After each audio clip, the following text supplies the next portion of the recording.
there's very few folks that really will focus on, one, who is your right target, and the two, how do we integrate all of these three so that they're working together collaboratively. If you don't have an approach that's going to have all three of those in place, a right target, the right message, and the right medium, then you're going to have less than optimum success. You'll feel like you're stuck. You'll feel like everything that you're trying isn't working. And so it's going to be critical that we focus and integrate all three. More conversions. So that's more leads. More conversions is about getting a prospect. Once I've given this message and gotten them interested, getting them to say yes and hand over cash. That's basically all a conversion is. And from that, it goes back to what I was talking about before about compelling offers. And we need to have compelling offers that we're going to give to all of our clients or prospects that make them want to say yes. Now, most of our marketing is about the now buyers. And so most of our offers are for now buyers, people who are getting ready to buy right now today. Well, the science and the numbers tell us that in any market, that's really about 1% of the total market. And I don't care what market that you're in. And the example I always love to use for this is about food. We will all eat today. Something, some more than others, some less than others, etc. But eating is something that we typically do on a daily basis, but we don't typically buy food on a daily basis. So I will eat today, but I won't buy any food today. I'm not going to go to a grocery store. I have no plans of going out, to eat at a restaurant, etc. So any marketing that's being done to get me to buy food is going to be wasted and not seen by me today because it is not relevant for me. So my subconscious will tune it out, not pay much attention to it, or pay half kind of hearted attention to it, but it won't be very effective. So most buyers are future buyers, maybe well down the future buyers or maybe near future buyers. But do we have any marketing that's going to those? So if most of our marketing is for now buyers, that's the buy now and get this this benefit or this reduced price or etc. Then we're missing out on the 99% of folks who are going to buy in the future. And for those, we need techniques like drip campaigns that an email marketing campaign will work on or work for you, or downsell offers. These are also great for converting potential clients. A drip campaign, again, is really for the not now buyers, the future buyers. Those folks who are going to buy in the future, but aren't thinking about it today. And so they are out either seeking possibilities, options, or who just may be, collecting information for the future. So for those folks, you want to talk about things that are important to them as a target market, problems that they're dealing with, and giving them information, education, so research, data, things that help provide you or present you as a subject matter expert. And make them feel confident that you are a trusted resource that they can go to for insight. So then when they get ready to buy, they think about you. Downsell is for those things, those folks who are now buyers, but where your initial offer doesn't fit the bill. And so we're going to look at something that's either lower quantity, lower quality, different format, lower pricing, that's going to bring them in at a different point to use and experience your product or services. So either of those can help with conversion. Then there are things like more transactions. How do I get existing clients to do more business with us? In banking, we used to call it beer share wallet. In food or grocery stores, they often talk a bigger share of the cupboard or the shelf. It's how do you get existing clients to do more transactions? There are strategies that you can use for that about implementing processes for upselling or cross-selling to your existing clients, or doing joint ventures with a partner where they are sending you business from their existing clients, and you are providing some upgraded product or service for your existing client base from one of your partners to show a value add. These are things that help increase those transactions. Higher pricing. Most folks are always either afraid to charge what their product is really worth, and so they keep pricing low, or they're afraid to increase pricing based on I'm going to lose customers or clients, and so they often then just want to discount. Discounting is the worst strategy you can ever use for pricing, and never drives long-term growth in sales. It is the one pricing strategy that I tell my clients never to use. And I can go into more of that conversation why, if you reach out to me and talk to me, but it is an ineffective strategy, price strategy for growth. And so what we want to do is look at ways that we increase value to or benefit to our target market. So remember that the problem that they have that they want to get rid of, or that benefit that they want that they don't have. We want to make sure that we are providing solutions to those things, and therefore they will find us of value, and will be willing to pay a higher price for the product and service that we have, because we are providing a value that no one else is doing. When you make that connection, pricing becomes a non-competitive strategy. You're not competing on others based on price, because they can't compete with the value that you're providing. And you want to seek out that niche within your target market and say, that's the folks that I'm going to focus on, and not everyone else, because those are the folks who will find what I'm doing valuable, and therefore what price I'm offering, they are willing to pay and to buy at, and therefore will be able to grow my business. If I simply use a discount strategy, I'm going to tank my business. And then the last is really about profits, cutting costs. How do I reduce the costs and expenditures that I'm implementing or incurring each day, so that more of the revenues that I'm bringing in go to the bottom line? And often when we think about cutting costs, we're not being strategic about it. We're not looking at what is needed and necessary. We're just looking at the big number, or the biggest number, and saying, let's get rid of it. The biggest number always is going to be in people, labor cost, or in raw material cost. And just buying cheap materials isn't going to improve your business or grow your business. But working with your suppliers, your key core suppliers who provide the quality of materials or services that you need, and that you want, and that help you provide value to your clients, but working with them in ways that help drive costs down and become more efficient.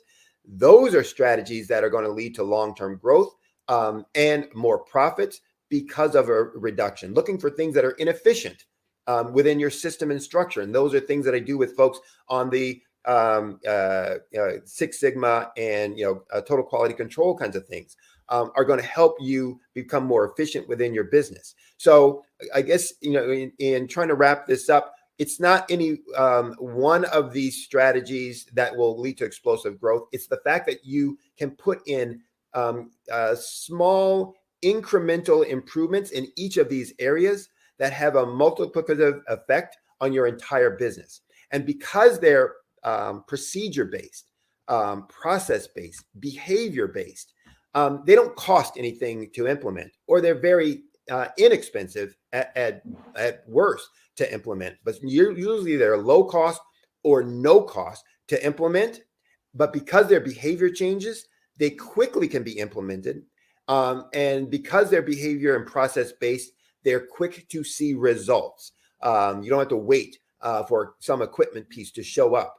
You can start putting them in place and seeing results from them quickly, which is why my clients can see explosive growth in that 9-month or less time frame. Why you can see that kind of growth in a very short amount of time frame by implementing these kinds of strategies, simple strategies that are going to grow your business. So I'm running out of time. So I'm going to wrap it up by saying this. You can drive growth to your business that can happen quickly by focusing most of your time or more of your time on implementing simple strategies in these 5 categories of actions that I've mentioned. And if you're interested in hearing more or finding out exactly how these strategies can impact your business, you can go to my website. That's www.solutionswithresults.com. Again, that's solutionswithresults.com. Solutions plural, with results plural.com. All my contact information is there. You can send me a question that I will answer within 48 hours. You can get my phone number, my email address. That you can contact me directly for further conversation. I also will do a free assessment, initial assessment that will show you in these 5 categories the growth that you can have for your specific business, or where you can find out more information about these things. So I look forward to hearing from you. To hearing the things that you're working on, or providing you more information that will help you, grow your business, move your business forward, and help you have the success that you want, whether you are a startup or whether you are kind of plateaued and looking for, ways to grow, from where you're at today. So again, I thank you for your time. I look forward to you being able to double your profits in less than a year's time. And here's to your success, going forward in the future. Sydney, thank you so much. You're amazing. Your information is invaluable. And my one question for you was, how can we connect with you to learn more? And solutionswithresult.com. I hope we all got it down, wrote it down, and visit your website, because you're amazing. Thank you so much. Thank you. Appreciate that. Thank you. Genius is common, and I'll see you on the other side. I know. Bye-bye.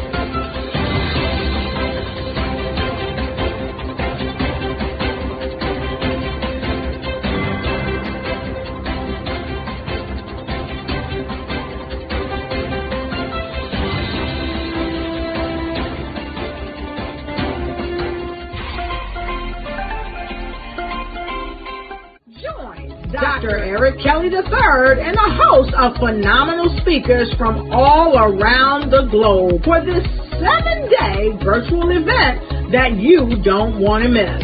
The mission of the Black Business Expo is to raise scholarship money from kids all the way from high school all the way from college. The Black Business Olympics is one of the largest Black business showcases in the world. It is an opportunity for businesses and companies to showcase their businesses globally. We are going to be giving away laptops up to $5,000 away to students. Again, I'm Olivia Appleberry, the founder of 2 Cents Finance and one of the speakers for the expo. I am so excited to see you there. For more info, go to www.blackbusinessexpousa.com or call 919-308-9090 and hope to see you there. I am Black Business. From the moment I wake until the time I sleep. Yes, I am Black Business. I am Black Business. Tell me, are you Black Business? I am Black Business. Do you support Black businesses? Listen, I support Black business because I am Black Business. Black Business Expo, one of the largest business showcases in the history of Black business in the world. The world!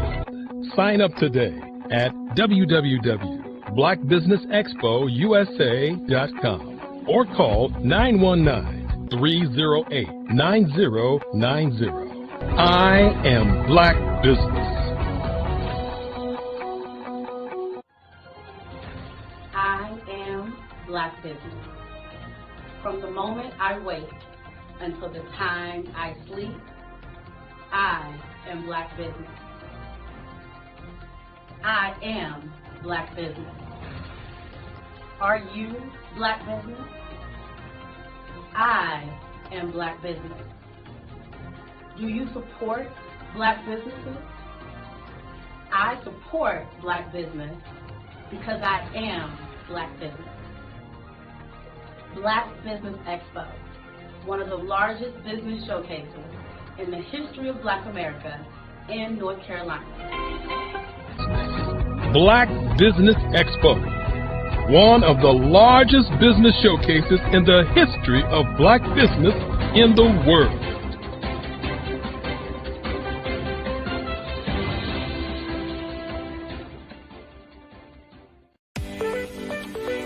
You are in the right place at the right time.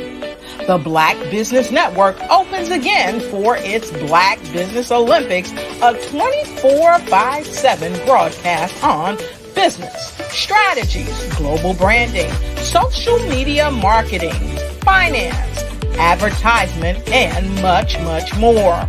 Featuring the top, most powerful entrepreneurs and speakers and thought leaders from all around the world as they gather together for this phenomenal event.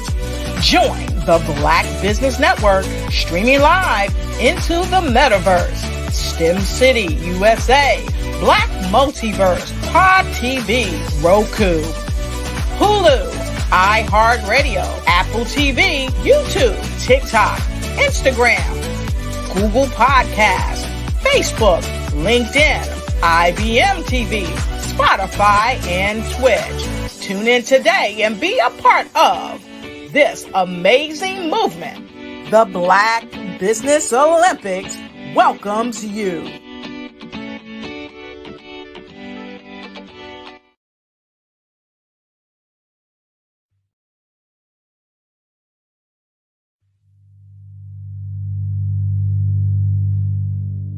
So what we have to do is when we get in the spot, we need to create some spots for us. That's the main thing. We need to be able to be in a position where we're able to create those spots for us. For me, being an entrepreneur, I'm not just going to get a business and then leave you sitting high and dry. If you ask me some questions about entrepreneurship, I'm going to give you as much as I received. I've seen people who made it, and then when you ask them, it's like, okay, now you have to pay me for the information, the same information I got for free. We probably in totally different cities. There's no way that we're going to bump heads or anything. We're not competing. Bring me up with you. And so I just think that whatever education that I have, then I need to be able to give that to my own as well. So create the spots. You can create the spots when you get there.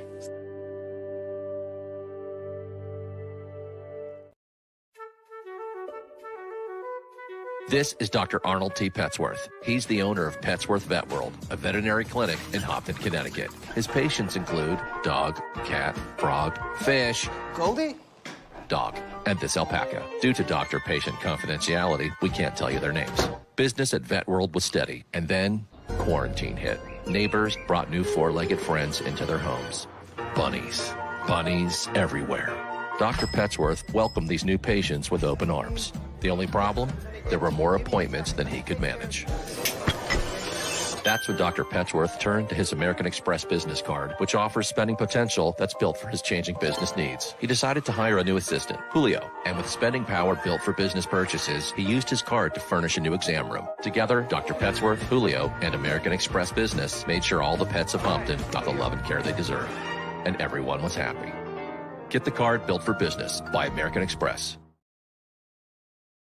Follow the Brand TV broadcast host, Grant McGaw, as he visits with top executives and entrepreneurs to find out their secrets of success with their personal brand. Follow the Brand TV broadcast host as he focuses on brand development to build better relationships, bring value to your business, relationships, and career. You will enjoy listening to each episode that is tailored to speak to you directly. If you're looking for this type of clarity in terms of building your brand, you have tuned into the right station.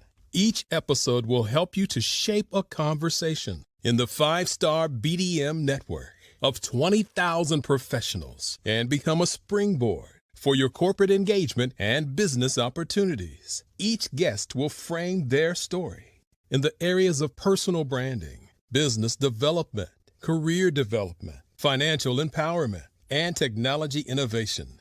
Grant McGaugh explains why he is the CEO and owner of his own professional career. Grant is an accomplished business leader and entrepreneur who wants to give back to individuals to grow their personal brand strategy.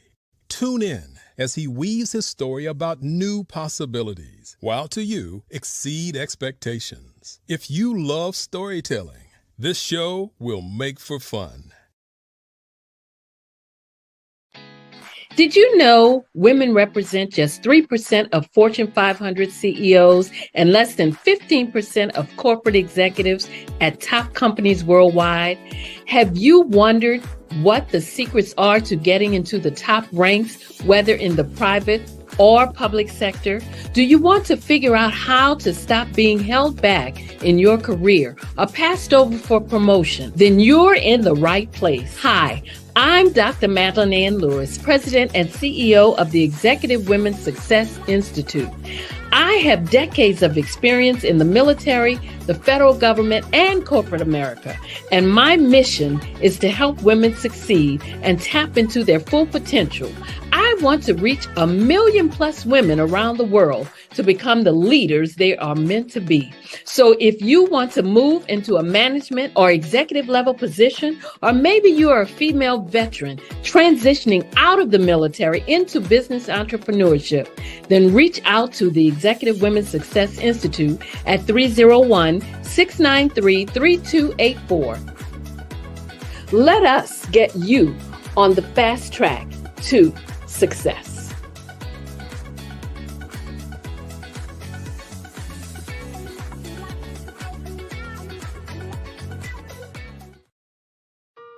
Hello, this is Israel, and I am CEO of Daydreams Interactive and author of Princess Planet.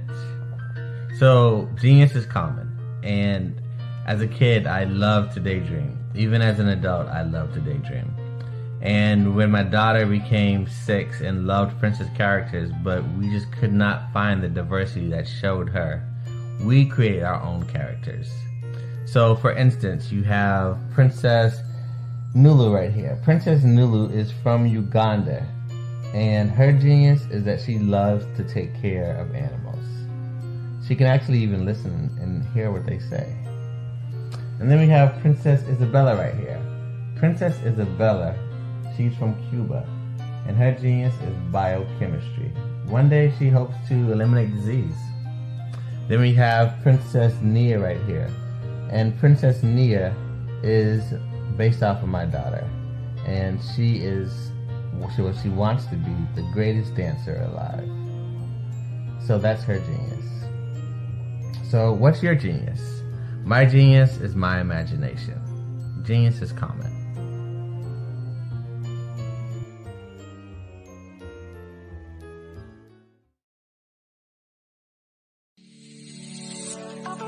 Did you know that our black dollar only lasts for 6 hours in our community?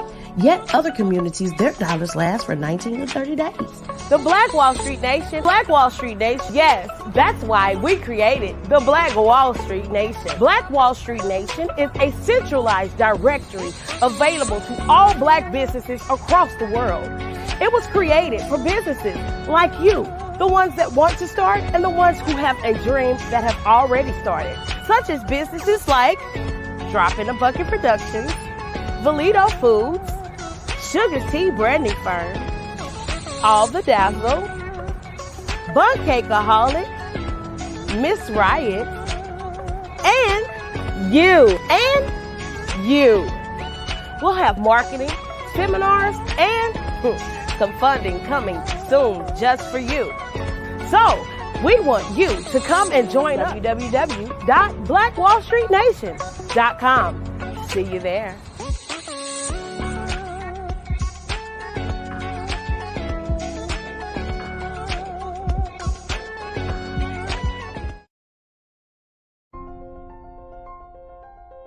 What if you could build your own city?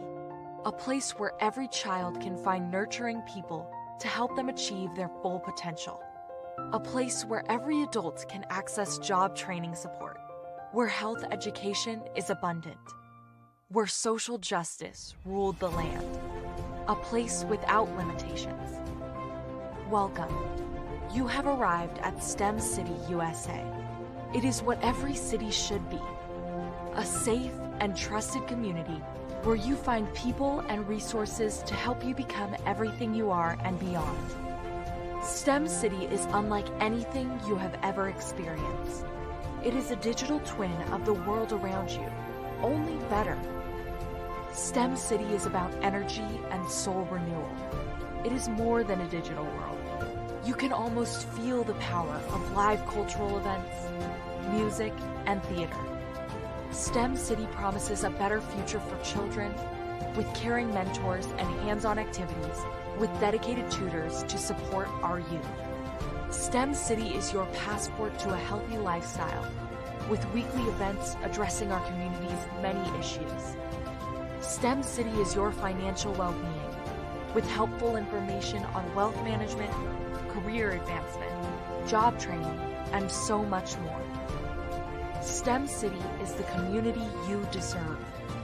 It is the city where your dreams can come true. STEM City USA, a place in the sky that is accessible to all who reach for the stars.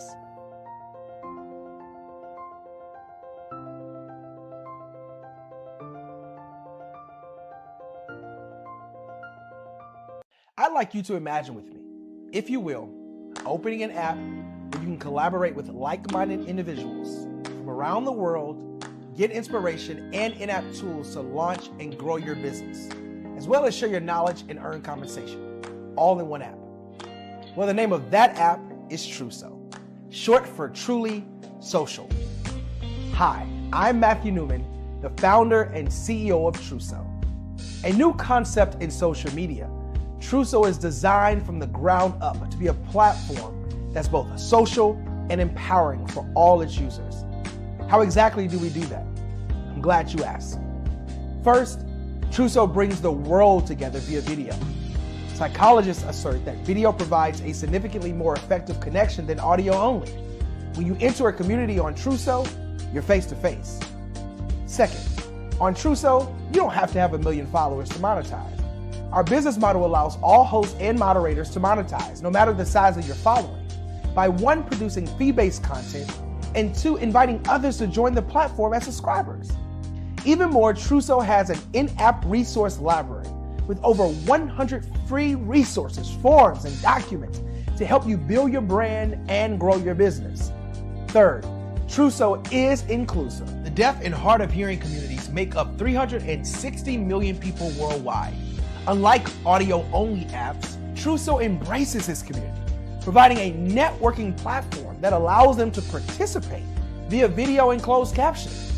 We even have a deaf and hard of hearing foundation in the works as well. Fourth, Truso is both social and safe. We refer to Truso as a virtual extension of the beauty shop, barbershop, and brainchild of the community. A place where there's laughter, along with wisdom, growth-oriented conversation, and genuine connections in a safe space. Truso even has proprietary security to ensure we maintain a safe environment for everyone. Where are we at now? Truso is live, y'all. We've launched in beta, and we're acquiring users daily.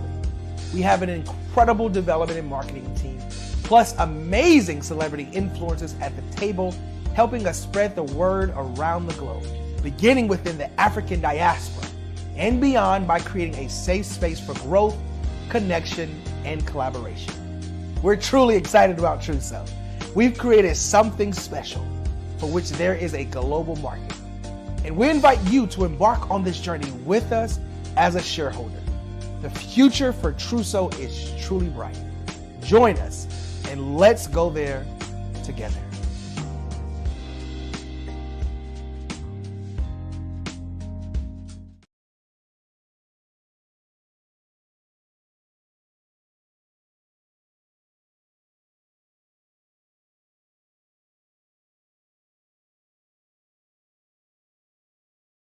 I'm Kenny Harris. My genius is being an entrepreneur. I'm the CEO of K-Lock, a company where I develop my very own line of kids supplements. I currently market my multivitamin for kids to help combat weak immunity. During the pandemic, research has shown that having a strong immune system is key to fighting off disease. My vitamins are for kids, but adults can benefit from them as well. I'm adding a proprietary blend to my supplement line. I want to create my own blend so that I have a competitive edge in the marketplace. Staying healthy is important to me so that we live longer and have healthier lives. My website is klockproducts.com. That is K-L-O-C-K. Genius is common.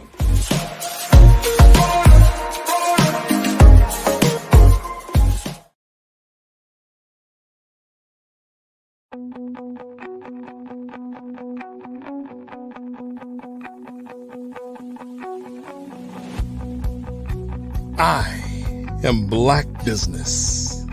From the moment I wake until the time I sleep. Yes, I am Black business.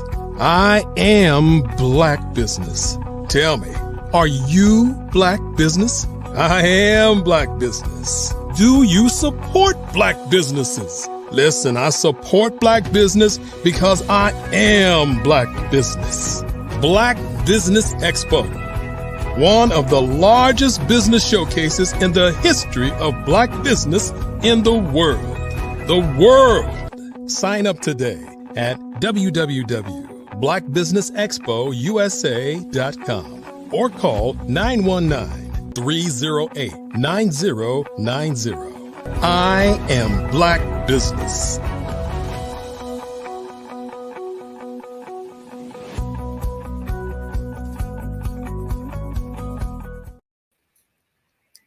Good morning. Good morning, business owners, entrepreneurs, thought leaders, and corporations. Welcome. Welcome to the Black Business Network. My name is Eartha Watts Hicks. I am an award-winning author, publisher, PR writer, and affiliate for blackpr.com. And I am your business moderator this morning on the Black Business Network. The Black Business Network is a 24-hour business network showcasing Black businesses, business owners, entrepreneurs, and thought leaders worldwide. We have speakers from North Carolina, London, Singapore, Africa, Japan, and cities all over the United States. The Black Business Network is a global community sharing its business knowledge to empower, inspire, and educate businesses about business. Our next speaker is Dr. Barbara Wright. Now, Dr. Barbara Wright is the founder of Certified Dream Builder Incorporated in Kansas City and CertifiedDreamBuilder.com, an online business with the slogan of manifesting millions for missions who provide miracles for many. Or too many, sorry. She has over 20 years experience in grant writing and fund development, coaching, and consulting, and she has assisted in winning over $200 million in grants, contracts, and loans for nonprofits, for-profits, schools, and faith-based community and grassroots organizations. Now, welcome, please, Dr. Barbara Wright. Good morning. How are you? I'm great. Good morning, Dr. Barbara Wright. Yes, glad to see you here. And genius is common, and I'll see you on the other side. Thank you so much. Yeah. Good morning, everybody. I'm excited to be here. I'm at a place called There because I am doing what I love to do. And today I'm going to share some of that with you. What I'd first like to share is a system for you getting your 10-second statement together about what you would like to do. So if you're listening to this, you probably have some goal in mind that you are trying to reach. If you're listening to this for a minute, it's probably because you are interested in getting funding for your organization, whether that's grants, contracts, or loans. This is for you. If you are trying to do anything and need to develop a system, this is for you. I learned in my teenage years working at McDonald's, believe it or not, that they had a system for everything. And I learned that with a good system, they could leave a bunch of teenagers in there to run the restaurant and we would be okay, because there was systems for everything. And they had taken time to teach us those systems so we could basically do it while they were gone. Well, I'm going to tell you that throughout the years, I continue to remember those systems, or the importance of those systems and what those systems could do. And I have incorporated those systems throughout my life. And that is a part of my genius, is using those systems in order to make business better and to improve business over time. So I'm going to share some of those systems with you in hopes that you may be able to incorporate some of these in your fund development planning, which includes grants, contracts, and loans, whether you are a for-profit or a nonprofit organization. First of all, I'd like to share with you my 5W system. And my 5W system, again, helps you to develop that 10-second statement about your organization. And you not only need a 10-second statement, you need a 10-second statement, a 30-second statement, a 60-second statement. So you can take this same system and use it to develop each one of those statements that you're going to need, because sometimes you're going to only have 10 seconds to share information about your organization. Sometimes you're going to have 30, sometimes you're going to have 60, and there may be an occasion where you have 5 minutes. So if you have all of those already ready that you can kind of just pull out, then it's all the better. So the 5 W's: who, what, when, where, and why. And you've heard that if you are in journalism, you've heard that in probably many different types of industries. But for the grant writing industry, this is what those stand for. So let's talk about the who. The who is, who are you? Personally, academically, and professionally. You need to be able to explain who you are personally, academically, and professionally. Who are you serving?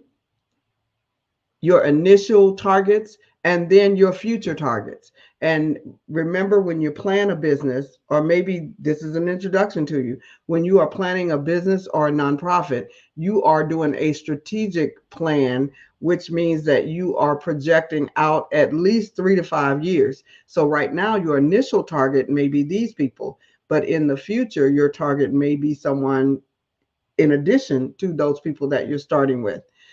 Who are your collaborators? And by collaborators, I mean partners. And I get a lot of questions about who the collaborators are, who the partners are.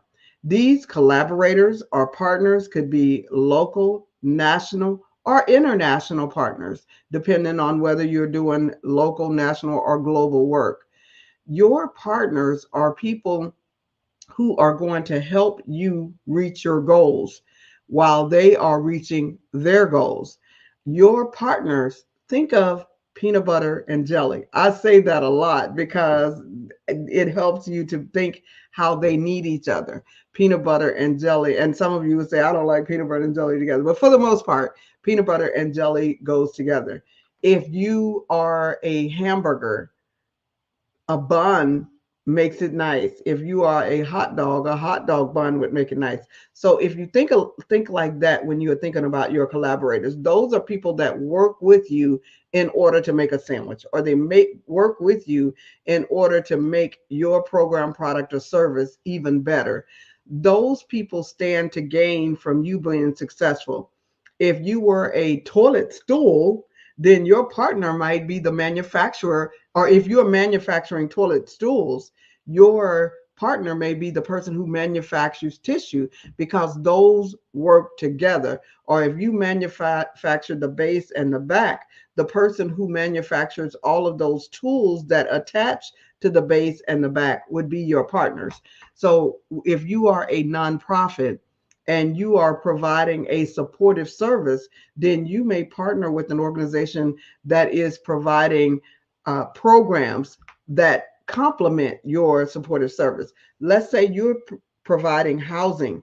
If you're providing transitional housing, then you may want to partner with a health clinic, or you may want to partner. So those are the types of with with a health clinic, or you may want to partner with someone providing education services. So those are your collaborators or your partners. And when you are collaborating with them, you're not just having oral collaborations, because the funders want to see a bit more than an oral collaboration. They want to see memorandums of understanding, which is a not so much legally binding contract, but it is a document that says that you intend to work together and you're going to exchange something, whether you're going to exchange clients, whether you're going to exchange band-aids, whether you're going to exchange maybe that company is going to drive your residence somewhere, but you're going to exchange something. There's another agreement called, or another letter of support is the other thing. And that letter of support is just a pat on the back that says, we appreciate you, we like what you're doing, but there's not going to be any exchange. So your collaborators may provide you a memorandum of understanding, which if for short, you will hear it in the grant writing industry as a MOU, as an MOU. So MOU is just a memorandum of understanding, which says that you're going to exchange something in the process. And the letter of support says, we support you. We're not going to give you anything, but we do support the work that you're doing. You need some of both of those. And then the who also says, who are your competitors locally, nationally, and internationally? And I know some of you are saying, well, I'm a nonprofit. Even though you are a nonprofit, there are people out there who are doing the same things that you are doing. So what is it that you are doing that your competitors or that other people are out there doing? Are they in your neighborhood? You don't want to reinvent the wheel. If you are just starting your program, you want to fill the gaps in your community. You don't necessarily want to go and try to create some program that's going to put this one, and this one out of business. You'd want to fill the gaps of areas that are not being delivered or not being serviced, or the underserved or the not served people. That's what you want to look at. So that's the who. When we move into the what program, product, or service are you providing? And I don't think I prefaced this with who I am. So I'll tell you about my program. My program is certifieddreambuilder.com. You can find me 24/7 at certifieddreambuilder.com. And what I do is I provide information, resources, training to those who are interested in raising funding through grants, contracts, and loans. Pretty much everything that I do is related to fund development and how your organization can get ready for raising money for grants, contracts, and loans. Because if we finish the 5 W's and we still have a little time, I will even give you those 7 steps to readiness. That is my backup plan, depending on how much time we have. So that's my program, products, and services. I have books, I have apps, I have training courses that we offer to help get you ready for grant writing. The books and apps are instant. Well, the books are instant download. You can go to the website. I have a series of books that are for professional grant writers who are ready to go. And then we have our books for those who are do-it-yourselfers. You're just learning. You only want to write for your organization. We have books for 25 different topics, and these topics are priorities. Now we're talking about the what. What am I offering? Those priorities include reentry. They include arts and visual and performing arts. There's a book for transitional housing. There's 25 different topics on there. We also have another set of notebooks that provides additional information, a logic model, and 50 federal grants that would support your organization for $500,000 or more, and they're giving out at least 40 to 100 grants for each one of those 25 topics. So you would find that at certifieddreambuilder.com. That's my what. I provide supportive services to those who are trying to obtain funding. I provide training and support. So you want to make sure that you know what program, products, or service you are providing and at what price you are providing that.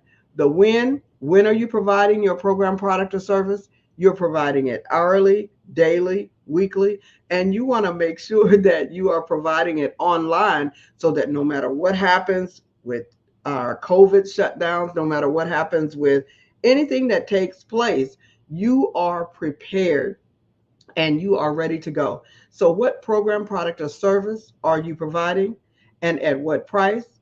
When are you providing your program, product, or service? At what cost per unit are you providing it? Are you providing it hourly, daily, or weekly? Your where is where will you work? You've determined who you are, who you're serving, who are your collaborators, who's your competition. You have determined what program, product, or service you are offering to the public. You have decided when you're offering it, whether it's weekly, daily, monthly, quarterly, hourly. You have determined. So now, where will you place the program? Is it going to be online? Is it going to be offline? Is it going to be in person, virtual? Will it be hybrid? What is it going to cost you for your location? If you are going to be hybrid, how much is it going to cost you for you to put your program, product, or service online?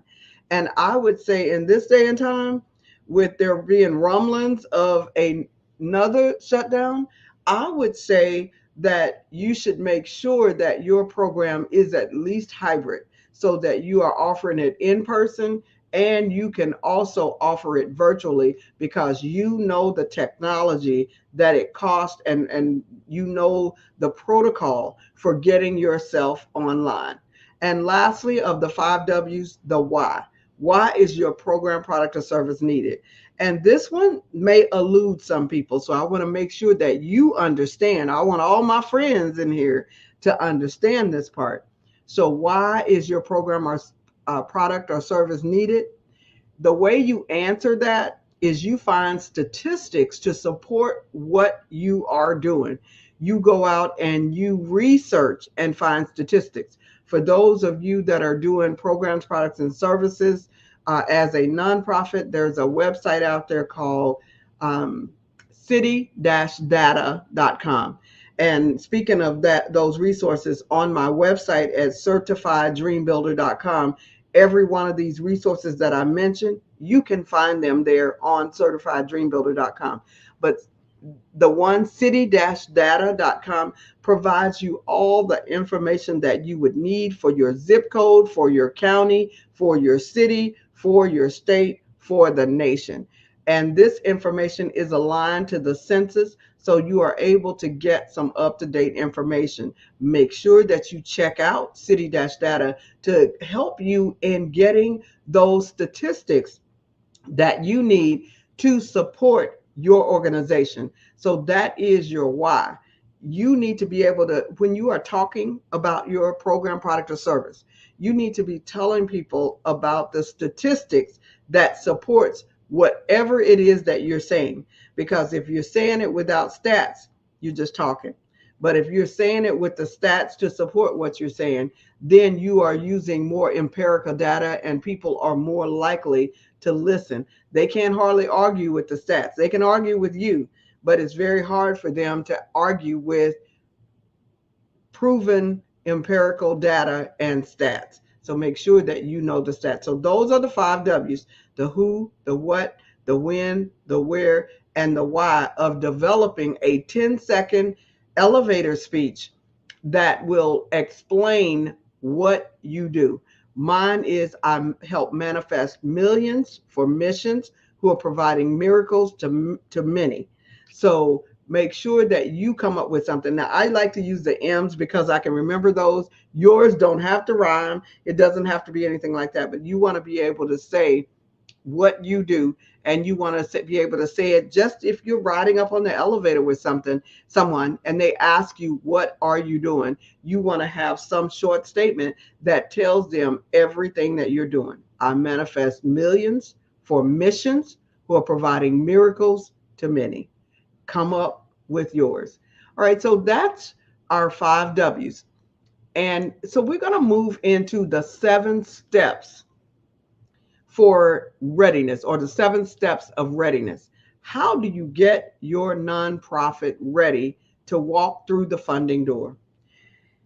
You need those 5 W's, because if you don't know your 5 W's that I just explained, nobody knows. People may not want to work with you because you're not sure, or people may want to come work with you to take what you're doing and make it better and go run off with it. So you need to know, and then that way you can also explain to other people how to come help you. And that's when we get to our 7 steps of readiness, because you're ready to have people help you because you know exactly what you're doing. You know what your goals are. You know how you want to end up. So now you can invite people to help you. So the first part of this starts where the 5 W's leave off, at getting the why. So the first part of your 7 steps is your initial planning. And in your initial planning, you have your feasibility study. And in that feasibility study, we want to know what a SWOT analysis is. And we want to know what a pestle analysis is. And in every one of my 25 books, it explains to you what the SWOT and pestle analysis is for that particular organization. So if you are daycare or adult daycare, child adult daycare or adult daycare, it will give you a SWOT and pestle analysis that may work for those. If you are doing human trafficking prevention, it may give you that. Domestic violence, it will give you a SWOT and pestle analysis for that. So make sure that you understand what a SWOT and pestle analysis is for your organization. Most of you know what a SWOT is: strengths, weaknesses, opportunities, and threats. And the pestle analysis, to me, is one of the most important things that you can do for your organization to ensure that you're going to be able to be around a while. That is to learn the political concerns, the economic concerns, the social concerns, the technological concerns, the environmental concerns, and the legal concerns that relate to your industry. If you don't learn those, it is very difficult for you to find success. So make sure, and then you don't want to be swimming upstream or going up the steps. If you learn those, then it's more like walking downstairs instead of walking up to where it's putting pressure on. Learn what that pestle analysis is. Learn the SWOT analysis. You may say, I don't have any threats. I don't have any weaknesses. I'm the only one. You want to ensure that you are telling the truth on that. So what is your SWOT and pestle analysis? And even if you are the first one that's doing this and you're the only one that's doing this, there are still weaknesses and there are still threats. So you want to know what your SWOT analysis is and your pestle analysis. And if you want to know more about those, get my book called Getting Ready for Grant Writing. Okay, so you also want to establish your databases, your forms, your finance, and your customer relationship management systems when you are in that initial feasibility study. You want to kind of set up your systems. Your regulatory requirements, that's number 2. Number 1, initial planning. Number 2 is regulatory requirements. So in setting up your regulatory requirements, you want to make sure that you have obtained the regulatory requirements and credentials for your organization, that you know what they are and that you are able to consistently keep those going. So many people get set up and then they end up losing their 501c3, or they end up losing their organization because they did not do their annual reports. And for those of you who have an LLC, it is extremely important for you to keep up with legislation, because during COVID, some legislations were passed for the LLC that says if you don't fill out a certain document by 2024, January 1, you could pay $500 in fines.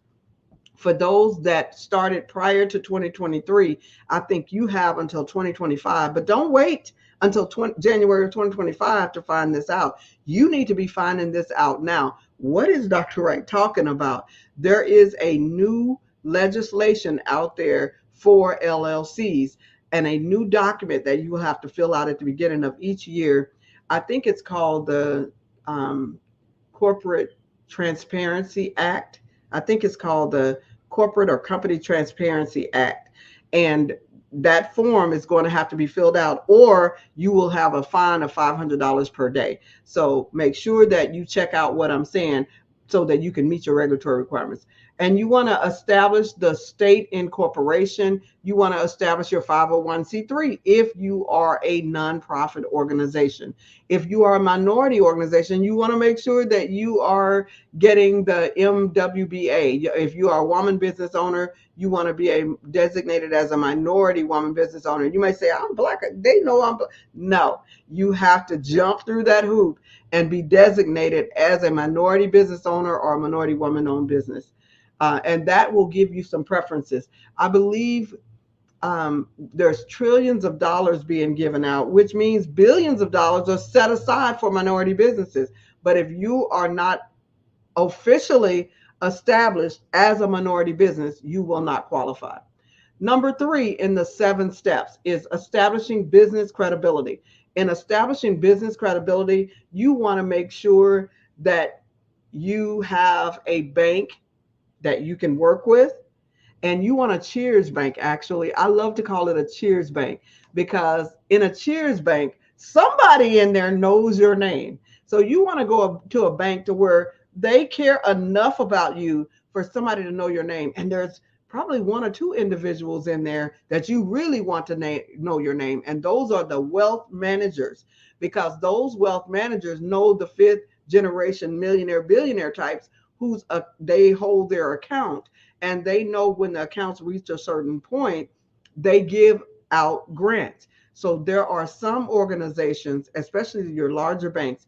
And if you want this information, make sure that you get I believe this information is in my Getting Ready for Grants book, but it may be in my Manifesting Millions book. You want to make sure that you are getting a bank where they know your name. So opening up a bank account in the name of the business, establishing Net 30 accounts. And these are accounts to where they allow you to buy now and pay later, so you can start establishing your business or nonprofit credit.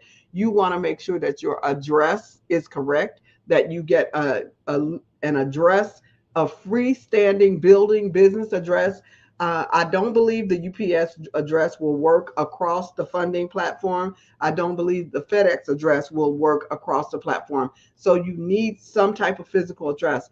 I use an organization that helps me to establish presence so that I can work from home and feel good about it, because I also have another address. So you want to look up organizations that provide an address for you.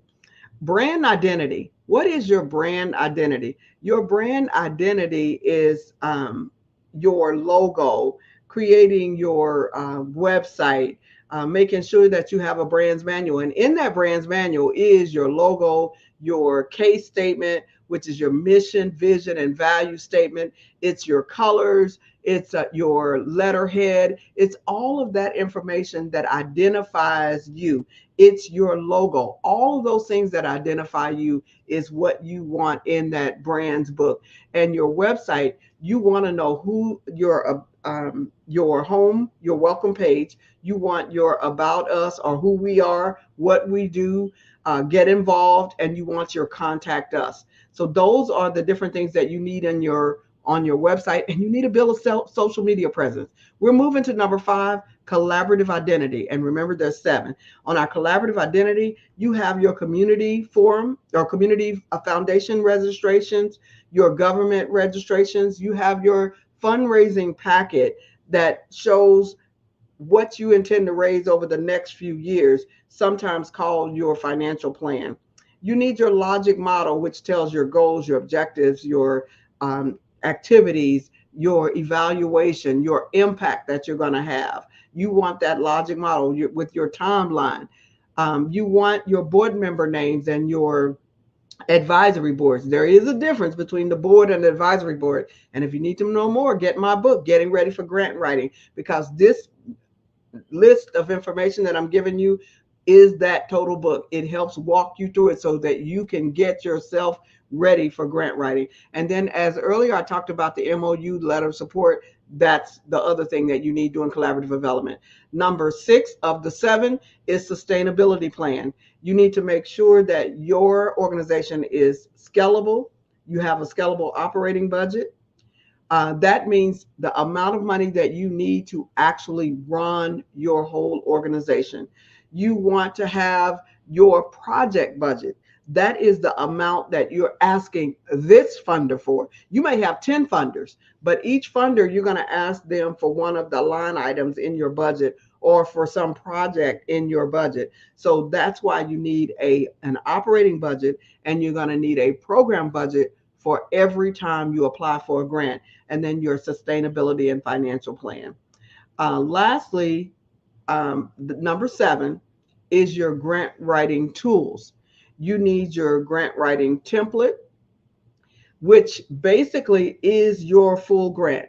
Now, we have developed the 1 Hour to Grants app that you can download on iOS. And that 1 Hour to Grants app will help you. It will ask you a series of questions. It's just like AI. It asks you a series of questions, and then it prints out a full grant for you that is customized for your organization. And what I love about the new AI system is now you can take that printout and feed it into one of the AI systems and get an immaculate customized grant, rather than just some of the empty jargon that comes out of AI when you're not sure what prompts to put in.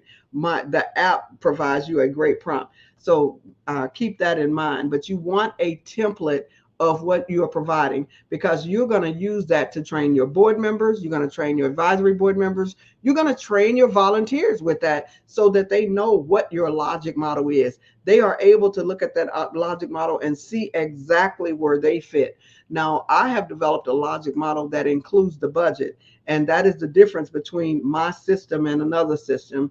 And I see I may have another few minutes.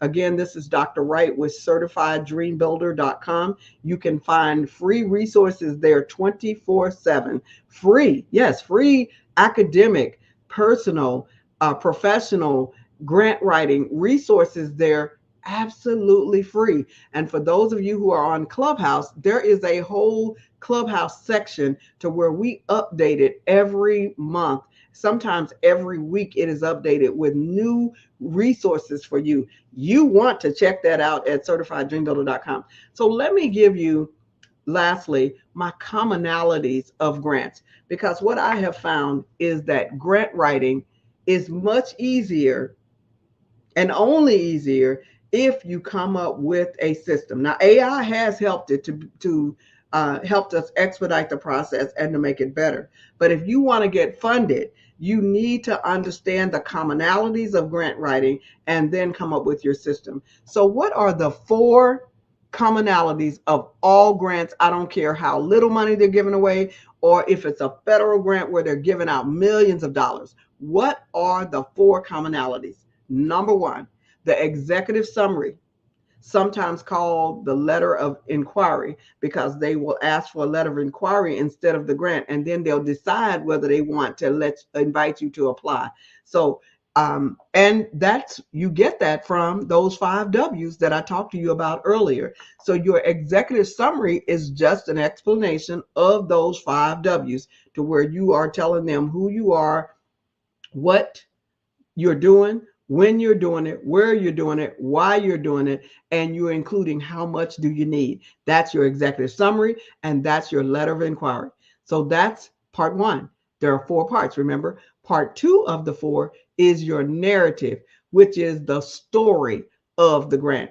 And you know what? It's saying the same thing you said in the 5 W's: who, what, when, where, why. But now you are expanding it based on how much room. Some grants give you 2 pages. Some grants give you 15 pages. Some grants give you 25 pages. But you need to stick within the amount of pages that they give you to tell your story. And your story needs to be one that touches hearts. So under that story, you've got your needs assessment. You've got your program goals and objectives, your logic model, and you've got your evaluation that is in that story.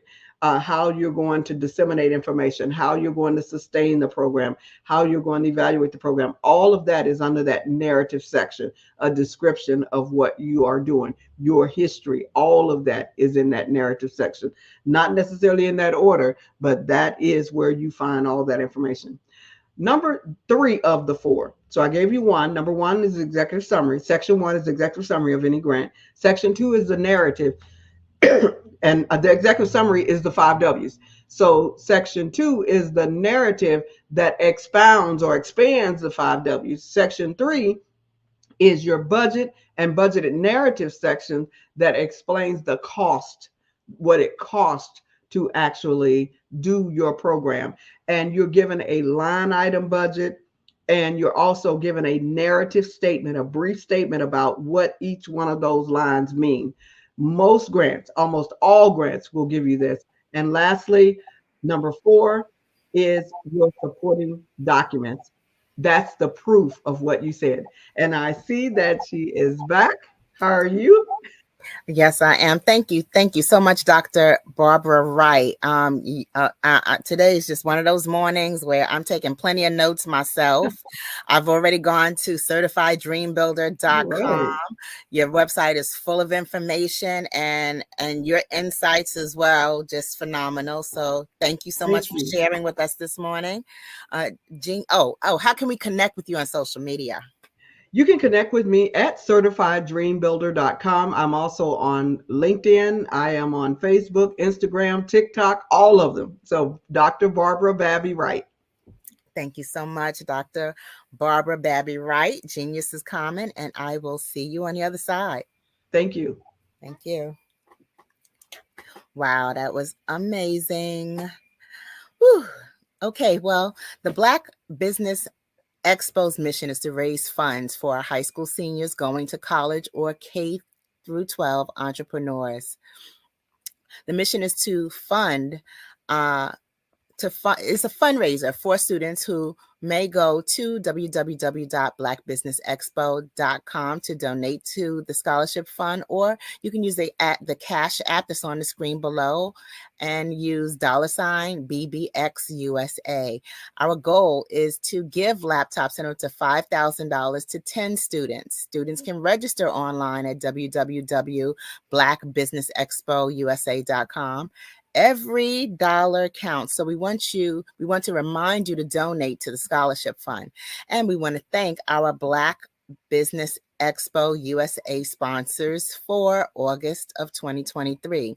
And that is NC100, Moody Capital Partners, Suede Soul, Lotus Riche's Coaching and Training, Carolina, Virginia Minority Suppliers Development Council, STEP Management, BHS and Associates, Margie McLean Foundation Incorporated, Genius is Common, Earth Essentials, Mullane Shiny Global, Executive Women's Success Institute, The Quality Coaching Company, Superwoman Business Services, Creative Force Studios, Lee Entertainment, Artistic App Design, Black Business Expo.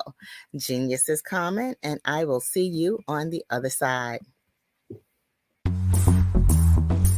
Attention all entrepreneurs and companies. Are you looking for reliable and efficient virtual assistants and back office support to help you manage your business tasks? Look no further than Superwoman Business Services.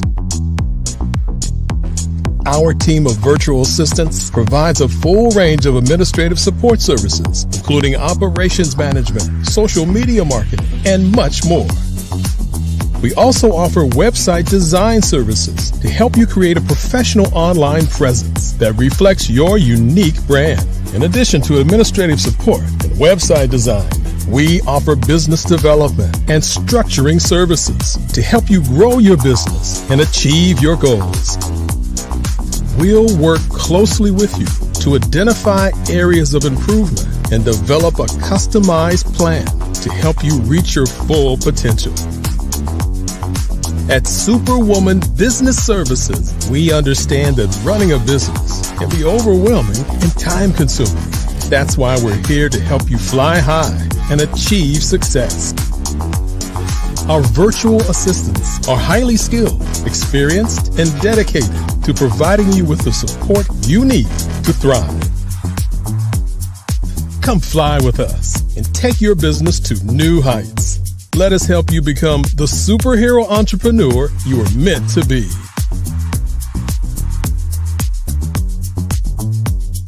Contact Superwoman Business Services today to learn more about our back office support services. Come fly with us and take your business to new heights. Over the past few years, we've seen the growth of existing and new initiatives focused on financial inclusion, building global networks, and reducing the wealth gap in response to the idea there's not enough seats at the table.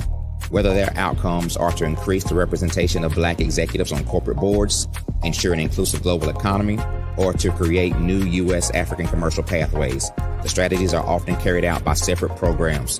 The question is, should they be? With the continent of Africa being home to more than half of the world's fastest growing economies, the youngest workforce, over 400 companies generating more than $1 billion annually, 700 generating more than $500 million annually that are poised for growth, and being the destination of nearly $5 billion in venture capital in 2021. Diversifying U.S. and Africa commercial engagement by building bridges between African businesses and their U.S. diaspora should begin being seen as mutually beneficial. From helping to reduce Africa's enormous capital gap to catalyzing two-way trade opportunities, the COVID-19 global pandemic hopefully has taught us that global challenges and opportunities are more interconnected than we thought. During the pandemic, African companies like Unicorn Flutterwave, insurance provider Reliance Health, ride-hailing app Yasir, and 54Gene, the continent's first bank of DNA on people of African descent, proved that when African companies have access to networks, capital, and information, they grow big, grow fast, and create solutions that are valuable to the world. This is why Be Direct was created. We are the first U.S.-based but African-centric board preparedness and board search company designed to connect U.S. Black talent and corporations to African businesses. Unique and fundamental to Be Direct's success is our process of helping board candidates adapt their experience and networks to an African context before they're connected to high-growth companies that are looking to locally and globally scale. From our focus groups with African business execs and government leaders, we don't ignore the sentiment that business is easy, but people are hard. Having a pool of board candidates with hard-to-access networks and extensive experience across the business life cycle, including successfully raising capital, is table stakes for an initiative like this. So yes, we have that. But corporate or entrepreneurial success in the U.S. does not guarantee success in Africa. Developed alongside industry partners on the continent, our training program, Be Direct Prep, is designed to transpose their experience to create cultural comfort, understanding, and a commitment to helping businesses in Africa scale. Our board governance sessions are African continental and country specific, integrated with cultural awareness and dexterity training, masterclasses led by African industry execs, and mentoring and coaching from African continental-based facilitators. But even more unique to Be Direct Prep, we cap off our training program with an immersion trip to help candidates that have not been to Africa before see and feel Africa's complexity and opportunity from African soil. We all know traditional network-based board placement has historically left a lot of us out of ever really being in the paid board pipeline. Our strategy supports the work of many great organizations that are successfully filling seats at U.S. board tables by creating more tables for those that are still left on the sideline. It's time to start seeing the role and value of U.S. Black talent and businesses on the continent of Africa differently. Old perceptions and habits limit economic inclusion. Let's transition Black talent and the African businesses they will support from the periphery of the global economy to its core. Living in a global lockdown, we all know now how fast local and global economies can change, and see the value of having businesses that hire, strengthen local value chains, and even grow globally. Status quo in any form holds back progress. We must democratize U.S.-Africa commercial engagement by socially and economically connecting cultures that have long been disconnected. It's time for Africa's U.S. diaspora to redefine their global value by helping African businesses scale continentally and globally.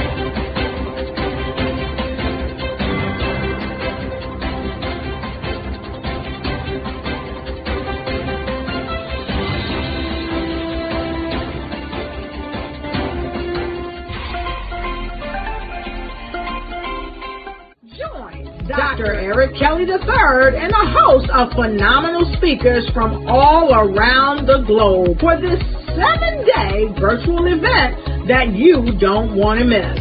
The mission of the Black Business Expo is to raise scholarship money from kids all the way from high school all the way from college. The Black Business Olympics is one of the largest Black business showcases in the world. It is an opportunity for businesses and companies to showcase their businesses globally. We are going to be giving away laptops up to $5,000 away to students. Again, I'm Olivia Appleberry, the founder of 2 Cents Finance and one of the speakers for the expo. I am so excited to see you there. For more info, go to www.blackbusinessexpousa.com or call 919-308-9090 and hope to see you there. I am Black business. From the moment I wake until the time I sleep. Yes, I am Black business. I am Black business. Tell me, are you Black business? I am Black business. Do you support Black businesses? Listen, I support Black business because I am Black business. Black Business Expo, one of the largest business showcases in the history of Black business in the world. The world! Sign up today at www.blackbusinessexpousa.com or call 919-308-9090. I am Black business. I am Black business. From the moment I wake until the time I sleep, I am Black business. I am Black business. Are you Black business? I am Black business. Do you support Black businesses? I support Black business because I am Black business. Black Business Expo, one of the largest business showcases in the history of Black America in North Carolina. Black Business Expo, one of the largest business showcases in the history of Black business in the world.